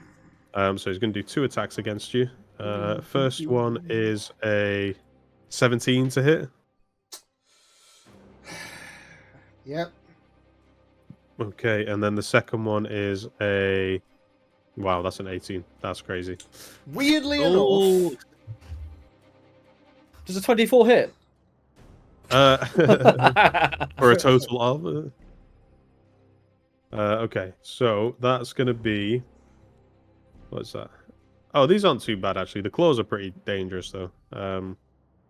So that's going to be a total of 3d6. So that's going to be 11 points of damage Altogether. altogether. And also, I want you to make a Constitution saving throw, please. Sorry, I just twatted my mic out of fucking disbelief. Yeah, apparently. What was that? A con? Constitution, yeah. What was it? 6. A 6. Okay. You will, unfortunately, take an extra little bit of damage here. Oh, That's not that much. will I? You will take an extra 3 points of poison damage. Yay. What HP are you on now? 52. Let's have a look at your page. Oh, you got resistance to poison. I do. I'll add those 3 down back. Yeah. Yeah, that's fine. Yeah, that's okay.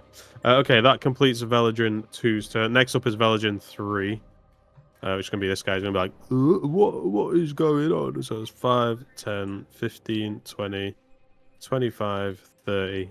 He can't quite get there. He's instead going to wait here, and he's going to prepare his action for anyone who crosses this threshold where it says click B. He's gonna wait for his. Oh, also, I want you to, Xeraan, I need you to make a athletics saving throw as well. Athletics check. Check, yeah. It's a 5. Okay, as you're being attacked and taking hits, you hear the device on your back start to twist and turn into life, and the slow grinding that you felt before is now starting to speed up.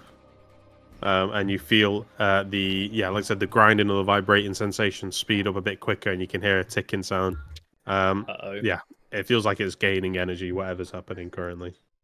Okay, next up is Veladrin number 3, which is this geezer. He's going to go 5, 10, 15, 20, 25, 30. And again, he's going to stand here, hold his action. Anyone who crosses this line, he's going to make an attack at them if they're within range. Okay, next up is Potion Seller. Thank fuck, right. Right. I'm very sorry. Whatever your name is, Halcyon. What's your name again, Cal? Me, Xeraan Hoju. Yeah, you're in big danger. And I'll tell you for why. Because I'm going to cast level 5 Lightning Bolt. Oh my god. Okay? And that's 100 foot long, so I believe that's pretty much the length of the table, right? 100 foot. Yeah, that'll be the length of the table pretty much. I'm casting it. How do I do a? I'm casting it. Well, this is why I wanted these things to work. How wide is it? How do you drop your? So it goes 100 foot long and a 5 foot wide. So is that just one line? Or would that be like this? Long, would that be like this? That would be like that, yeah. Is that like that? Yeah. So that would hit 1, 2, 3, 4 guys. It would. Including it wouldn't Cal. get. Yeah, including him. Yeah. So read out what the spell does. Right. You choose each creature in a line makes a dexterity saving throw. But it didn't say of what? Oh, Dex 16. So I need everyone to make a Dex 16 throw, including you, Mallory, Pornhub guy, whatever. 2, 3. I got a 17. Oh, but they're greater again! Further greater. Alright, give me a sec to roll these. It doesn't mean you take half damage, not full, but you still don't know it. That one's. I'm coming for your ass. I know, I'd argue this is worth it. 14. I can resurrect you. Probably. That one's a 1. Oh Double no, damage. that's not a 1. That's a 13. But can I heal you? I'm pretty sure I can heal you, so. That You last better one be is able a to fucking 17. Okay, so Mallory actually. What did you say that was 5th level, Dan? Yeah. That was a 5th level spell, yeah. Okay, cool. That does go through. How many rolled above 16? Or 16 and above. Just this guy here. Mallory rolled before, like below it. However, as her reaction, because she has got an aura of perseverance, whenever she is targeted by a spell that forces a saving throw, they can choose to make the saving throw instead of... Oh, no, that's for someone else. Never mind. I don't Should think use you can actually bollocks, do or- anything to avoid this. Hey, Braden. You're not even within 5 feet, so I can't do any of the Mage Slayer stuff. Okay, I told yeah, you that's I'm fine. OP, Braden. I So told you, they I'm fucking fail, OP. they Alright. fail, they fail, they succeed. Okay. So let me roll the damage, Mm-hmm. which is 44. 44? 44! It's half for the guy at the end. And Cal. He's So dead. glad I'm not in that area. Fucking... like, you guys are fucking... I told you! I'm wise, bro! I'm wise, okay? No, actually, Dan, anyone who didn't save is dead. It's just this guy I that thought he lived. What, these are all dead? This person's dead as well? No, he's still like, he's got tons of Okay, HP. those two are fucked. These two are dead, yeah. He doesn't have a weapon, though. Bro, He- so he- I messaged Braden and I was like, Braden, I'm just reading through my spells. I think I'm OP. This is the issue, yeah. If you multi-class, yeah, you get a lot of options. That's cool. But if you stick with just one class all the way to level 10, Oh, yeah. you are busted. Yeah, 22 damage for you, Cal. Sorry, but I killed two It's dudes. fine. You know what I mean? Damn, that actually went a lot. Okay. I was waiting so long. I was like, please line up for me. Please line up for me. And I was like, yes. Every time they lined up, I was like, come on. Okay, so Veligin 1, 2. Okay, so it's just the 2 Veligin now. For the audio listeners, I just fucked shit up. Alright? Yeah, he did big time actually. So what he did is he channeled his natural essence, and it worked. I don't know how, but it worked. You're damn right I did. So these two are dead. We'll now just remove them from play. Cool. Shall I get rid of my line of damnage as well? If you can. I don't know how to apart from deleting everything. No, don't do that then. Okay, so after you, then we go back up to Xeraan Hoju. I'm done. Cool.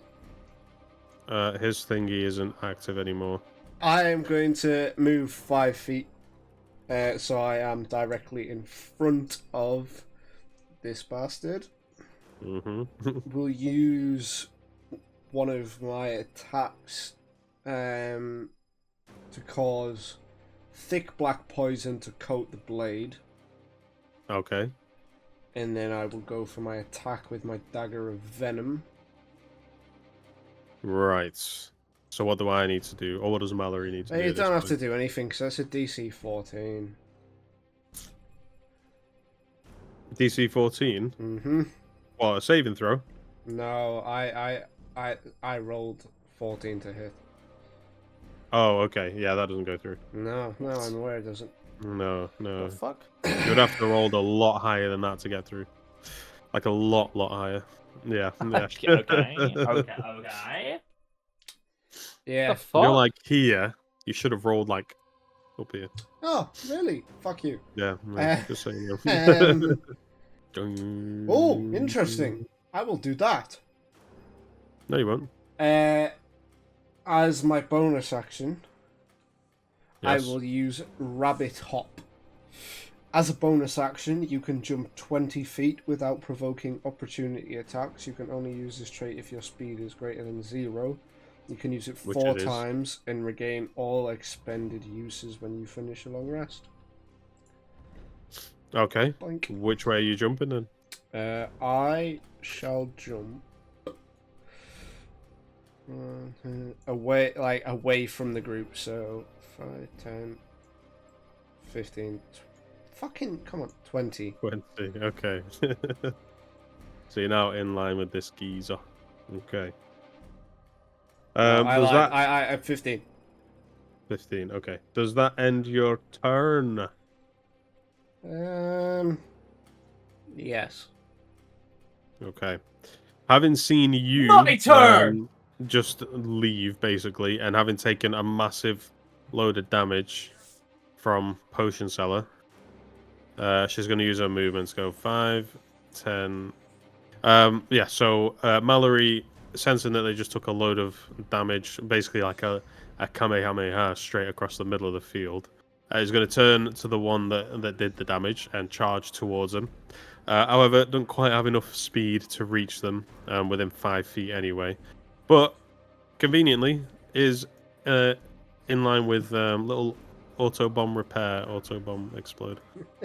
Little chonker here. He's going to go ahead, or she should I say, going to go ahead and make their attacks against you. Okay, they're going to do just a regular multi-attack. That's a plus 11 to hit. That's crazy. Okay. Yeah, that's a 15 to hit. Is a 15 hit? No. Okay. Attack one misses. Get this guy. Attack number 2 is a 30 to hit. No. No. Okay. Yeah. it does. Okay. This fucking guy.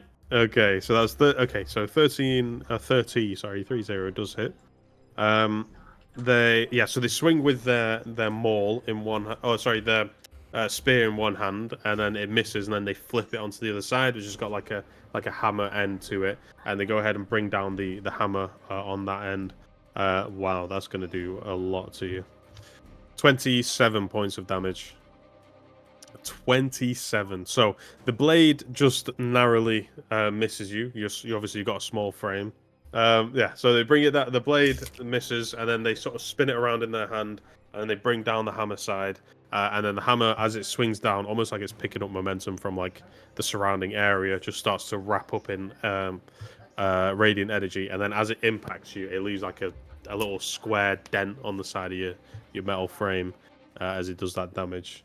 Now, as his bonus action, he's going to do nothing because it doesn't count in this case. And that'll end Mallory's turn. Next up is actually, his Chonk, so it is literally my turn. So, what are you doing? So the spells below 2nd level don't hit. What about cantrips? Cantrips won't work. On Mallory, anyway. I'm gonna twat him with my great club then. Okay, go ahead. 11. Misses. 11, shockingly, surprisingly, it does miss. Oh, I'm gonna hit him again then. Fuck me. What'd you get? What a fucking tune, by the way. Crit fail. Crit fail? Okay. Yeah. Considering how much damage you just took, I don't think we'll do any crit fail shenanigans. But you miss your attacks. Now, remember, you can't... 2nd level spells aren't going to work on Mallory, because they're just naturally resistant, that kind of thing. But if you wanted to attack one of these other geezers, you could. The one other geezer. There's 2 others. Oh, there is. I didn't see that guy. I'm using my bonus action to use Guardian Armor Defensive Field, so I've gained 5 temporary hit points. Cool. Alright, sick. So that's Veladrin 2. Oh, sorry, that was you. Then Veladrin 2 comes up, so it's 5, 10, 15, 20.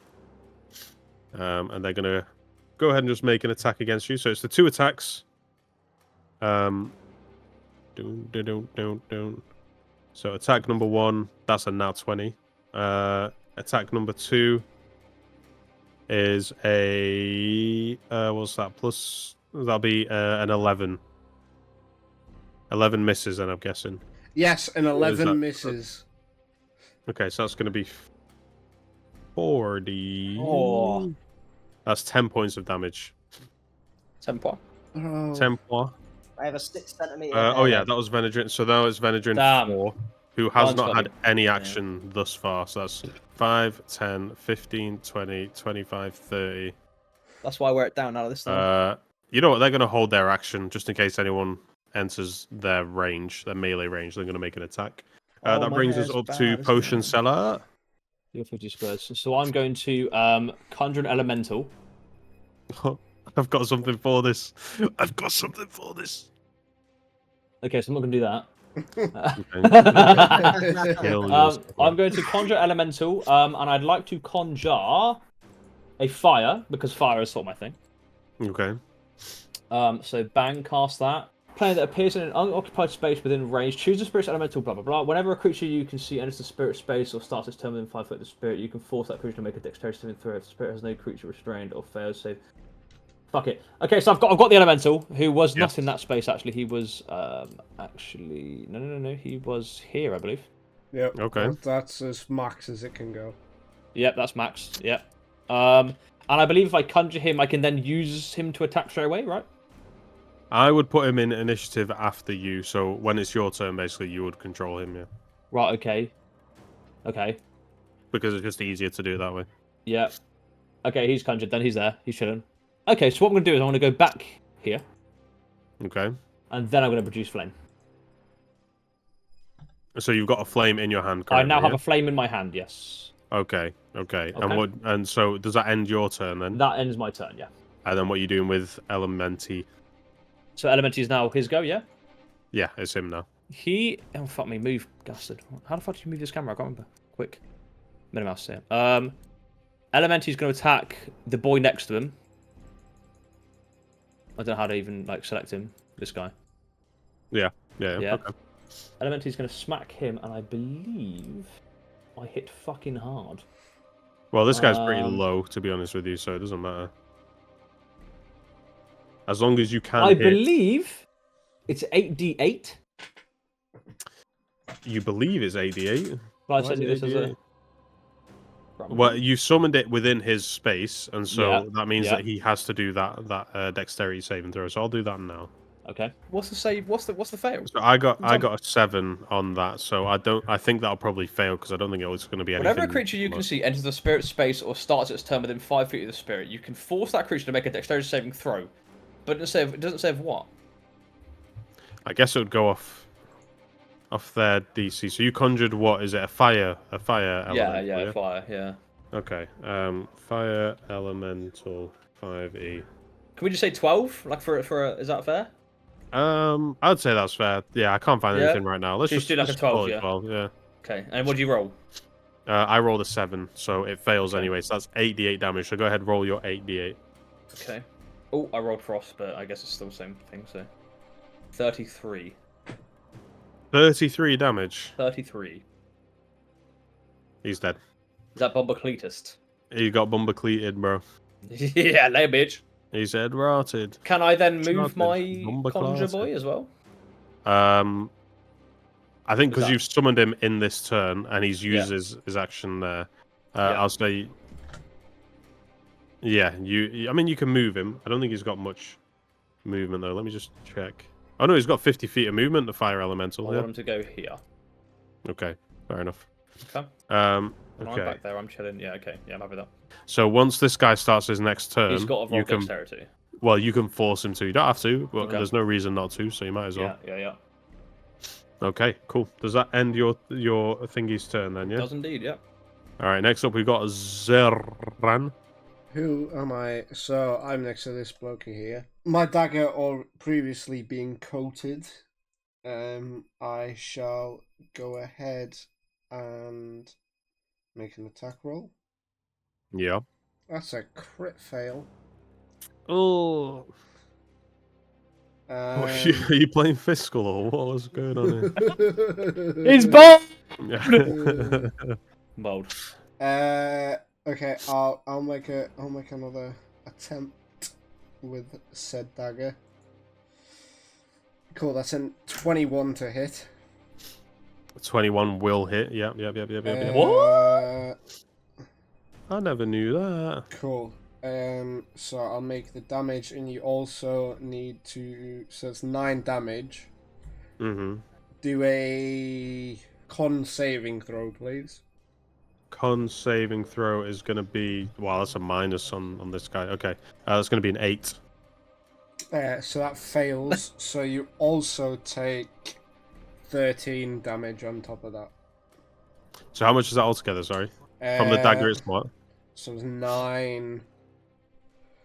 Plus the 18. 22. 22, okay. That's fine. He's still up currently. He's looking a bit worse for wear. Poisoned. He's poisoned. For 1 minute.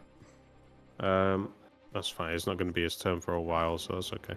Okay, next up is Mallory. Now, having seen Potion Seller doing quite a lot of damage, he's going to make his, or she's going to make her way over. 10, 15, 20. Ooh, I get attack of opportunity then. You do, yeah. You very Name, much double name! Never mind, forget it. I'll take that as a yes. Okay. So these guys are going to have an epic duel, an epic face-off. Mallory is going to go ahead and make an attack here. Yeah, they're going to go ahead and make a multi-attack at you, actually. Well, okay. Just, to keep things fair and interesting. Fair, of course. In the interest of fairness, yes. You must respect the local customs. Number 1 is going to be a 16 to hit. That's a no, I'm guessing. Yep, perfect. Next one is another 30. Okay, that's interesting. Curiouser and curiouser. 30? 30, yeah, they rolled a 19, they got a plus 11 to hit. Yeah, so... yeah, so they're going to go ahead and make their attack. So that's that plus that plus that, okay. Fuck, I have like no reactions or anything, so yeah. All out. Warfare! 26 points of damage. Are you resistant at all to radiant damage? No, I didn't think so. In fact, I knew you weren't, but that's okay. Was that 26? 26 points of damage, yeah. Shit. These guys ain't playing around, dog. Okay. Get wrecked, Okay, yeah, they're gonna end their turn here. So next up, after Mallory,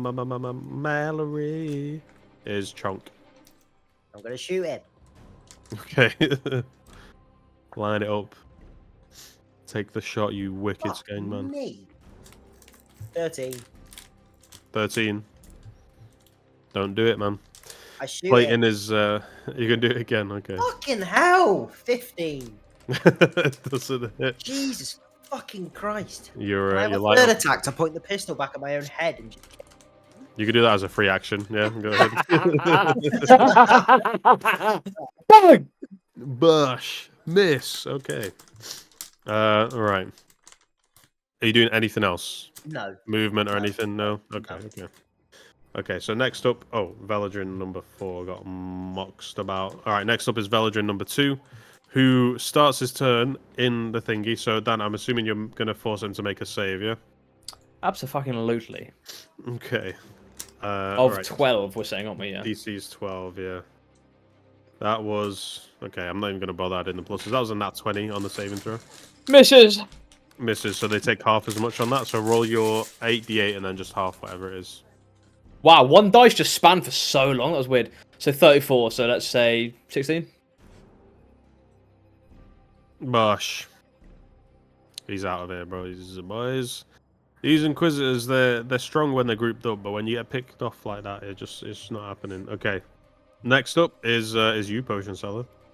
So we've got one guy to kill. That's it. And I have a 4th level spell. It's one hell of a guy, though. How often do you say that? Every morning when I look in the mirror.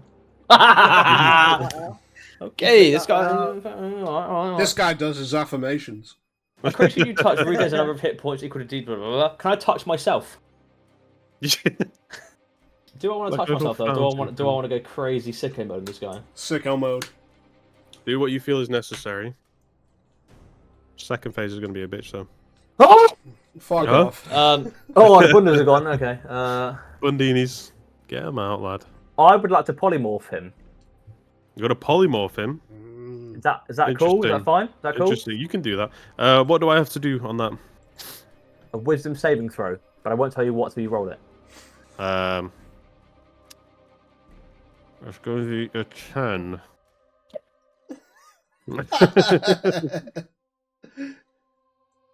Oh my god. Only +3 for the wisdom.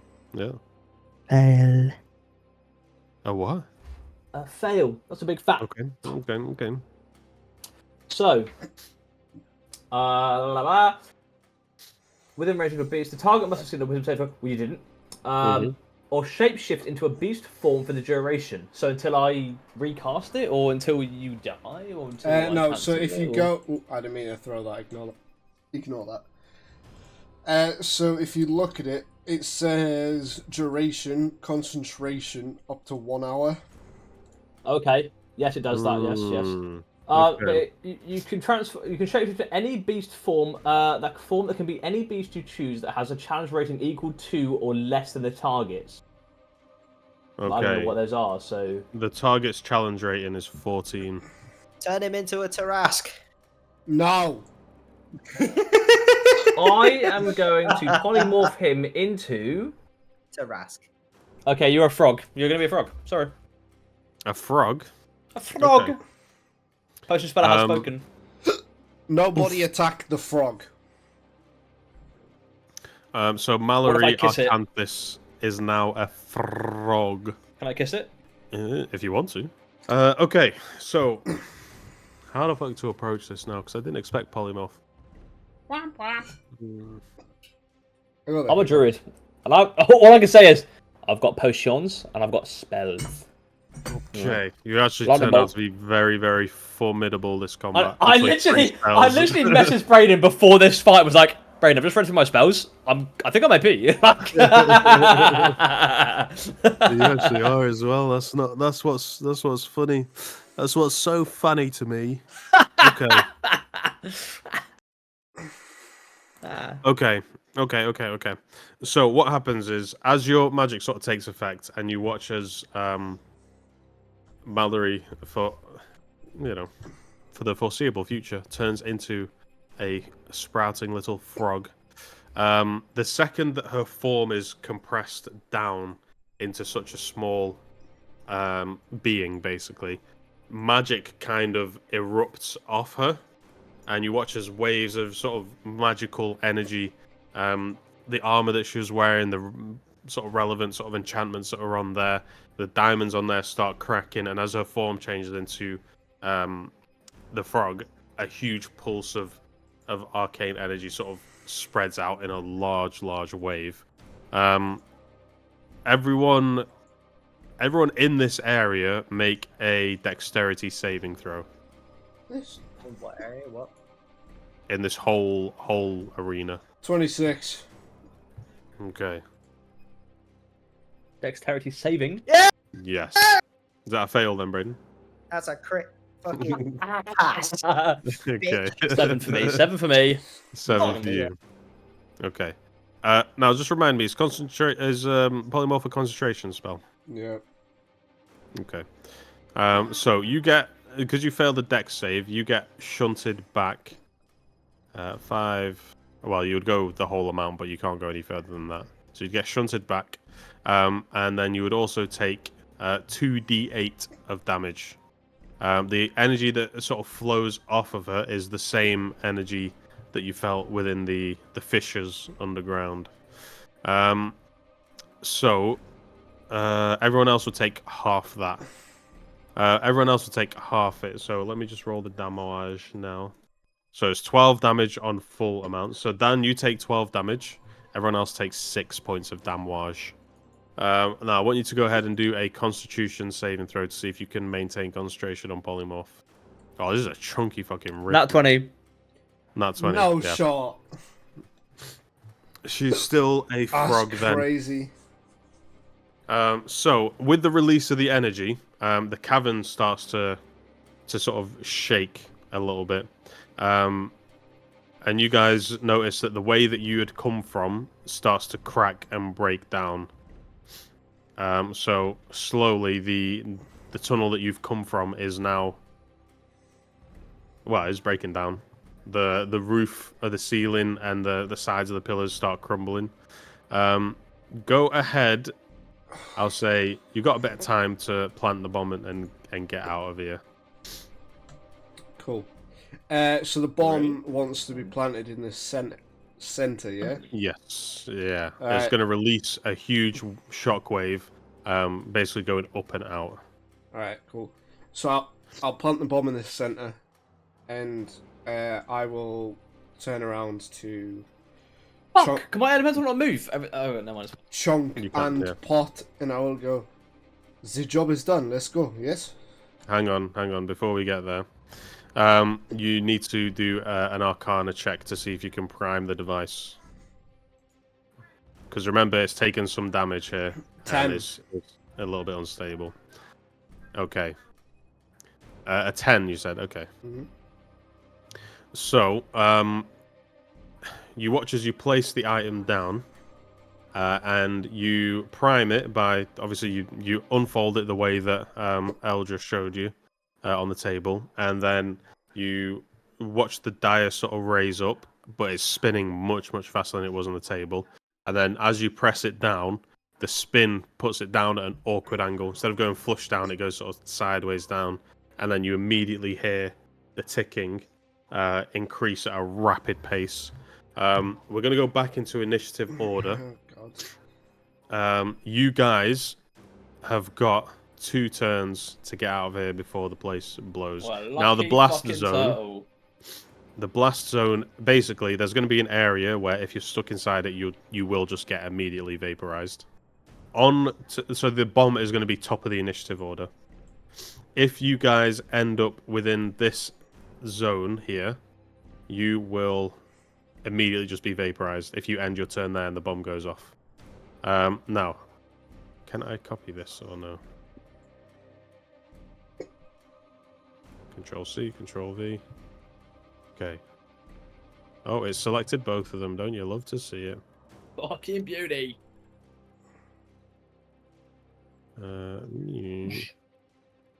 So that's that. Now this zone. Should you get trapped in this area, you won't be vaporized, but you will take quite a large amount of damage. The amount I won't disclose unless you get caught in it. If you are still on the map when the bomb goes off, if you haven't made it to the exit, basically, by this, well, basically where you can't see the map anymore, yeah, by there. If you haven't made it to there by that point, you will take damage still, just not as much. But as obviously you've primed the device now, you notice that it's spinning at an awkward angle. Based on the information that you've had up to this point, you assume these are the blast radii, that kind of thing. So, if we're going back to the top of initiative, Tis I. tis the... First So off, you I'm go- going to say, gentlemen, I feel as though we may need to vacate the area. This does not look correct to me. And then I will take dash, Mm-hmm. which doubles my movement speed. It do double. And I will make my way towards the exit. So 5, 10, 15, 20, 25, 30, 35, 40, 45, 50, 55, 60. Mm-hmm. Cool. And So you're right on that border. Yeah. Okay. Now, okay. Next up, then, after that, we go to Mallory, who, as a frog, I don't know what is her movement as a frog, Dan. Oh well, let me just control H. You've closed it. Okay. A frog movement speed. Let me click on it. The frog long jump is up to 10 feet and its high jump is up to 5 feet. 10. Okay, so it'll go 5, 10, 15, 20. So it can only dash up to there. Okay, that's Mallory's turn. But if I stay here, I'm safe. No. You'll still take Fantastic. damage. Interesting. If you're in that 30-foot zone in the You middle, vaporize, you're dead. vaporize. No saving throws, nothing. Yeah. In this larger one, you can do a saving throw, but you will take quite a lot of damage if you get caught in it. Anything beyond that, you will do a saving throw. You won't take as much damage, but you'll still take some damage. And so, depending on how hurt you are, obviously, this could go terribly. So I could just stay here then. If you think you're going to survive it, I guess. Sure, why not? Now, okay, next up is, after Mallory, is Chonk. Dash gives you how Double, much whatever. It's double. Alright, okay. So I'm just gonna rush out. 5, 10, 15. 35, 40, and then dash with me 5, 10, 15, 20, He's in the vaporize zone. 35, 40. There we go. Okay. Excellent. Okay. That does your business. Next up is potion seller, and Lovely. your elementary. Fuck the elementy. I want to wild form into a giant eagle, and then fly 80 foot Excuse me. to, I think, here. I believe that's here. Damn. Straight into the danger zone. Okay. Yes. Incredible news. Right. So you, yeah. I think that's it, yeah. Okay. Bez looks concerned that we're not going to die, maybe.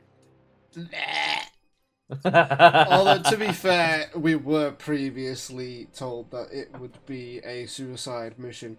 I was not, however, expecting this to just go straight into the fucking combat after some very easy puzzles. Some very Yes. easy. Extremely Okay. easy. That first puzzles. puzzle? Piss. Yeah, I really would hate to see what happens in the main campaign. Oh, man. You'll just die. You're dead. Done. Come by done. Come by over. LDB who? Okay. I died Okay, once. I can do it again. My elemental. Fuck that guy. Don't care about him. So that's your turn, Dunzo. The crow now seems appropriate. It does actually. Because I'm an eagle. Don't. We go to the top of the leaderboard, Who the fuck is that which guy? is the bomb. Now the bomb now has sort of synchronized with the magical energy, but it's given off a huge amount of I don't know what the word is for it. It's given off a lot of energy now, which is sort of cascading against the rocks and the pillars everywhere, and it now starts raining down with pillars. The floor underneath starts to become unstable as it's sort of shaking, and the entire area basically is now unstable. So for those who are running on foot as a result of the bomb lashing, it will cause the ground to be difficult terrain. Fuck. Which is half Dan! movement speed. Danny, you can save us from this. Ow! Literally talk me through bit by bit how I use You it. can cast freedom of movement. I can. You What does that can't not as an eagle. not as an eagle. Nope. Can you not? Fuck. Nope. Okay, so Pick us up. next up is Xeraan. I could maybe. Where are you? There. Okay. So- I'll try. So, am I barely in the difficult terrain? No, the whole map now is difficult terrain. Right. Okay. Got you. If I'm you're on with you. foot, anyway. 5, For 10, those of you who 15, still 20, walk 25, anyway. 30. Can I use my mage hand to pick myself up? That is fine. I will say, for the purposes of this, yeah, you can use your mage hand to pick yourself up. Okay, cool. So I will cast But mage. you would then be limited to your mage hand's movement. Yeah, no, I've got this. Don't worry. So I Okay. will use my mage hand, which I can move the hand up to 30 feet. So I'll cast it above Yeah. myself to pick myself up, Okay. and then I shall move 30 feet towards the Okay. exit. So that's 5, 10, 15, 20, 25, 30. Okay. Yeah. That's fine, yeah. And then I will use my own movement to go to make my way towards the exit some more. So I've moved 10 feet from my mage hand, and then I will use my rabbit hop to jump 20 feet. So it's 5, 10, 15, 20, and I am So you're clear. You are. Now, one thing you realise, obviously, the room that you just come from is slowly now crumbling and tumbling. It all comes crumbling down in the end. And the corridor that you're running into now, ironically, when you cast the minor illusion before, you made it sound like a bunch of footsteps that were running towards you. In this case, you can actually now hear a bunch of footsteps running towards you. You are a son of a bitch. Ding dong. Ding dong, death is here. Yeah, there's a lot of footsteps running towards you now. Okay. We'll leave it there for now. Next up, Can I gleam how far away they are? They're Ganassis. So. give me. I mean, you've done a lot of stuff this turn. Give me a perception check with disadvantage, considering the environment. That is a 23 with disadvantage. That's insane. In it. You can tell there's quite a lot, probably more than like 15, 20 men running towards you. And they're probably going to be on you within. I mean, if we're talking in combat rounds, kind of, they're probably going to be on you within maybe 2 rounds, 3. Okay. This corridor from where it blackens on the map here. Yes. How is it? Does it like turn a corner and then a corner, or? So it goes forward, and then it continues forward for like another 15 feet maybe, and then there's like a 30, not a 30 degree. There's like a 90 degree, just sort of like right turn basically. Right here, kind of thing. Yeah. Okay. Okay. Mallory is shit. going to assess the situation and realize that they're not going to make it in time. They're going to turn around and just try and get through whatever rocks are there. So they're going to go 5, 10, 15, 20. And that's as far as. Please tell me. Are they going to make... Oh, okay. So I was going to go that way, yeah? But I thought you meant me to do some ridiculous fucking saving throws. So I thought, no, I won't do that. No, I mean... If you're like, right, they've got a saving throw, acrobatics of a 2.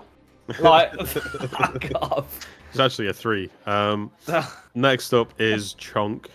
Difficult terrain. Remember, isn't it? it's difficult terrain around here. So half movement. Half movement, yeah. So 40 in total with dash. With dash, yes. Using all the diagonals, you tricksy little bastard. What the fuck? I'm directly in fucking Dan's direct line now, so he can just pick me up on my dash. I'm not picking up this time. Fuck you. You're done. Speaking of That's being fine. You go done, deal with them, men. men. Yeah. This guy swims with men. Next up is Potion Seller. So I'm going to. You're in the air currently. I am in the air. I don't know how to. I don't know how you make yourself raised up, but you did it somehow. I shall dash. Okay. Give me So I'll double your movement. 160 movement speed. Yeah. 5, 10. Now remember, you're 15, using your action 20. to dash there. That's fine. Can I Carry on. still? Can I still pick up auto bomb? Thingy's smaller. Is tiny, isn't he? Chonk. Is he a tiny creature? Yes. Okay. So you would be able to pick him up then without having your movement halved. Okay. So I can pick him up. If he was Good to be small. if he was regular size, then your flying speed would have been halved. Even And if he's you not. dashed. And he's not, no. 5, 10, 15, 20, 25, 30, 35, 40, 45, 50, 55, 60. Grabs Chonk. Do I have to do a roll, or are we just gonna? No, you can just pick him up. He's with me! So I've got Sweet. 60 there. Yeah. 70, 80, 90, No. 100. No, that's not how it works. Did I do 5s? But Yeah. it depends. 60, 65, 74, There you 70, 75, 80, 85, 90, 95, 100, 105, 110, 115, 120. Okay. You And guys we're all in made it Bet's there. entire game plan. What you guys see happen next is an explosion, of course. Okay, as you guys are sort of flying away, and the second before you see the bomb detonate, time kind of slows to a crawl around you as you all sort of panic and you're looking to make sure you don't get caught in the explosion. The first thing you see is a blinding light as the cavern inside. Yeah, genuinely that little baby thing. Yeah, genuinely what you see is the blinding flashing light and within a single second, that immediate area, that 30-foot area where the bomb actually detonate, gone, vaporized, like a hole that was never there before is now just an absence of matter. It's completely gone. But in the period following, the shockwave or the ripples, because the way this bomb was made, it's harnessing arcane energy directly, and it has an effect on the material world that I don't think the creator anticipated. Your Here we go. little robot Chonk, you processed the memories and the words of the archaic common that was on the sword of Lucican, and you see the way that the light sort of cascades. You start to see the same sort of language and the same runes cast straight onto your eyes, and you see the words that say, "The bones of Aurum, wrapped in fog and iron, time stretched thin like a web, the weight of a crown, the glow of a small soul." And as soon as you hear that, or as soon as you see that, you watch the reality of the world in front of you basically just tear open. This is around all three of you guys now. Only Chonk understands the words, but the rest of you watch as in this blinding light, the reality around you begins to warp. You see what looks to be the city in a different time. You see high above the raised banners of the city, the Vespiteen sigil across the city of Demetrial. Its golden emblem shimmering in triumphant sunlight, with crowds that are cheering, and their faces are kind of sort of indistinct. You can't really make it out, but whatever they are, you acknowledge that these are people, but you don't really linger too long on them. Behind the spectacle of the crowd and the banners and the city of Demetrial, you see three shadowy figures. Their intentions are hidden, but their presence seems to fill the sort of scene, and this crowd with a little bit of unease, and particularly the banner of the Vespiteen seems to sort of blow in the air a lot more rapidly. And you see the Krieg bloodline that were lights in the crowd start flickering off one by one. And its proud heraldry is abandoned and torn in a desolate ruin, wrapped around what looks to be a temple. Amidst the ruins of this temple, holding the flag, is a young man. His face is gaunt, yet it's got a regal bearing, and his expression is carrying what looks to be a sort of a sad look, basically. His eyes are hollow, but they harden as he sort of clenches his fist. And behind him, three separate figures emerge, shrouded in mystery. The first figure, as you turn, what's your character's name again, Caleb? Xeraan Hoju. Xeraan, yeah. Xeraan, Zero. as he turns towards the closest, shut the fuck up. As he turns towards the closest tear near him, he turns his head instinctively to greet the figure that's there. The figure that you see is a half-elf, draped in shadow, equally meeting his gaze. There are thin gold threads wrapping around his hands, and they sort of shimmering faintly like strands of a spider's web. He raises one hand, and the threads twist and extend outward, and they seem to be pulling at stuff that you can't quite see. His face remains obscured, but there's the glint of sharp silver eyes piercing through the darkness, and there's a sense of control radiating from him. Potion seller, as you turn in your eagle form to look back at the bomb, the tear next to you, you see a towering figure dwarfing all others around him, wreathed in a blazing fire. His muscular form is rippling with an unrelenting rage, as flames roar around him, searing everything in his vicinity. But he himself remains untouched. His face is a mask of fury, but behind the fire, his eyes have a flicker of purpose, a rage tempered with loyalty and pain. Chonk. Damn. Okay. Oh shit. I'm picking up what you're putting down. All right. Okay. Chonk, Yeah, you are. with you, you turn, your photoreceptors are going haywire, zooming in and out everywhere.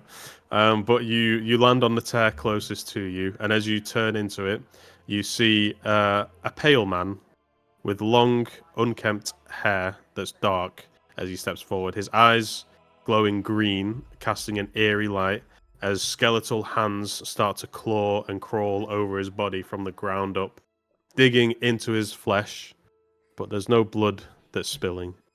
The skeletal forms move as though they're alive, and their bony fingers wrapping around the figure's arms, chest, and neck like some kind of grotesque jewelry. Despite the visage and the horror that it commands, he still stands tall, a quiet but unyielding defiance emanating from him. All three of you watch these figures. We're going to skip to the present day. Fiscal, you are stood in the ruins of what has yet come to pass, and you watch a tear appear right beside you, and in that tear you watch a strange creature with long ears, greying at the top, looking back at you, reaching out towards you as he's engulfed in light. What do you do? Can I reach in to grab him? You want to reach in and grab him, okay? Is that possible? You can reach your hand out, yeah. I'll reach my hand out and go, take my hand. You reach your hand out, and you command him to take your hand. LDB, you are stood in fires LDB? burning Who all the fuck is around you. LDB? Your eyes, as usual, filled with an unrelenting rage, and you turn and you see a soaring eagle flicker, almost like a vision, in front of you as his eyes lock with yours. What does LDB do? Fuck.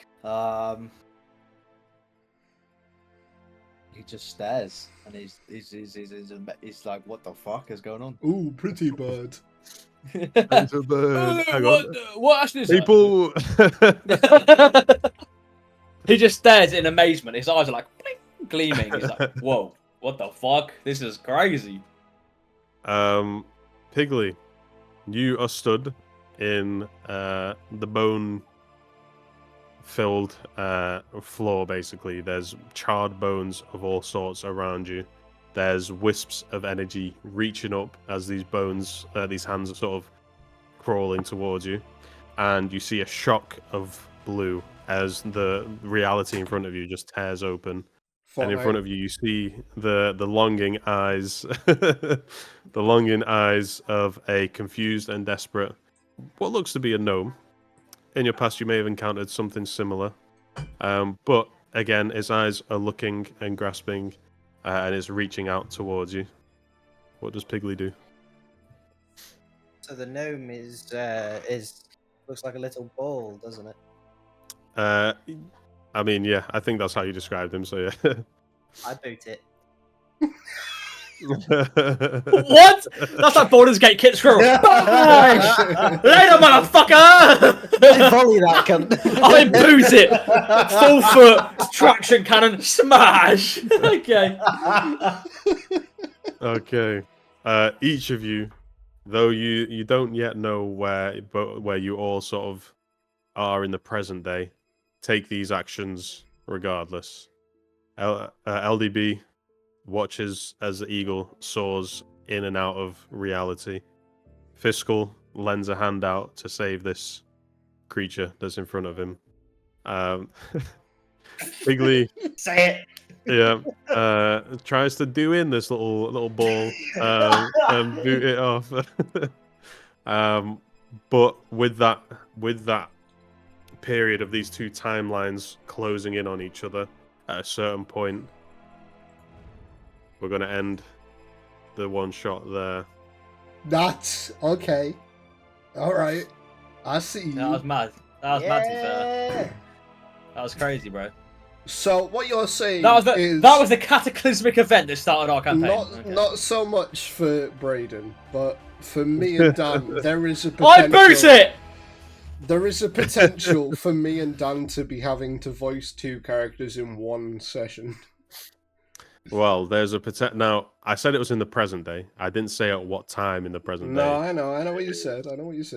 But I wanted to tie things in with these one shots. Obviously, there's a lot of lore that was given for those who were taking notes.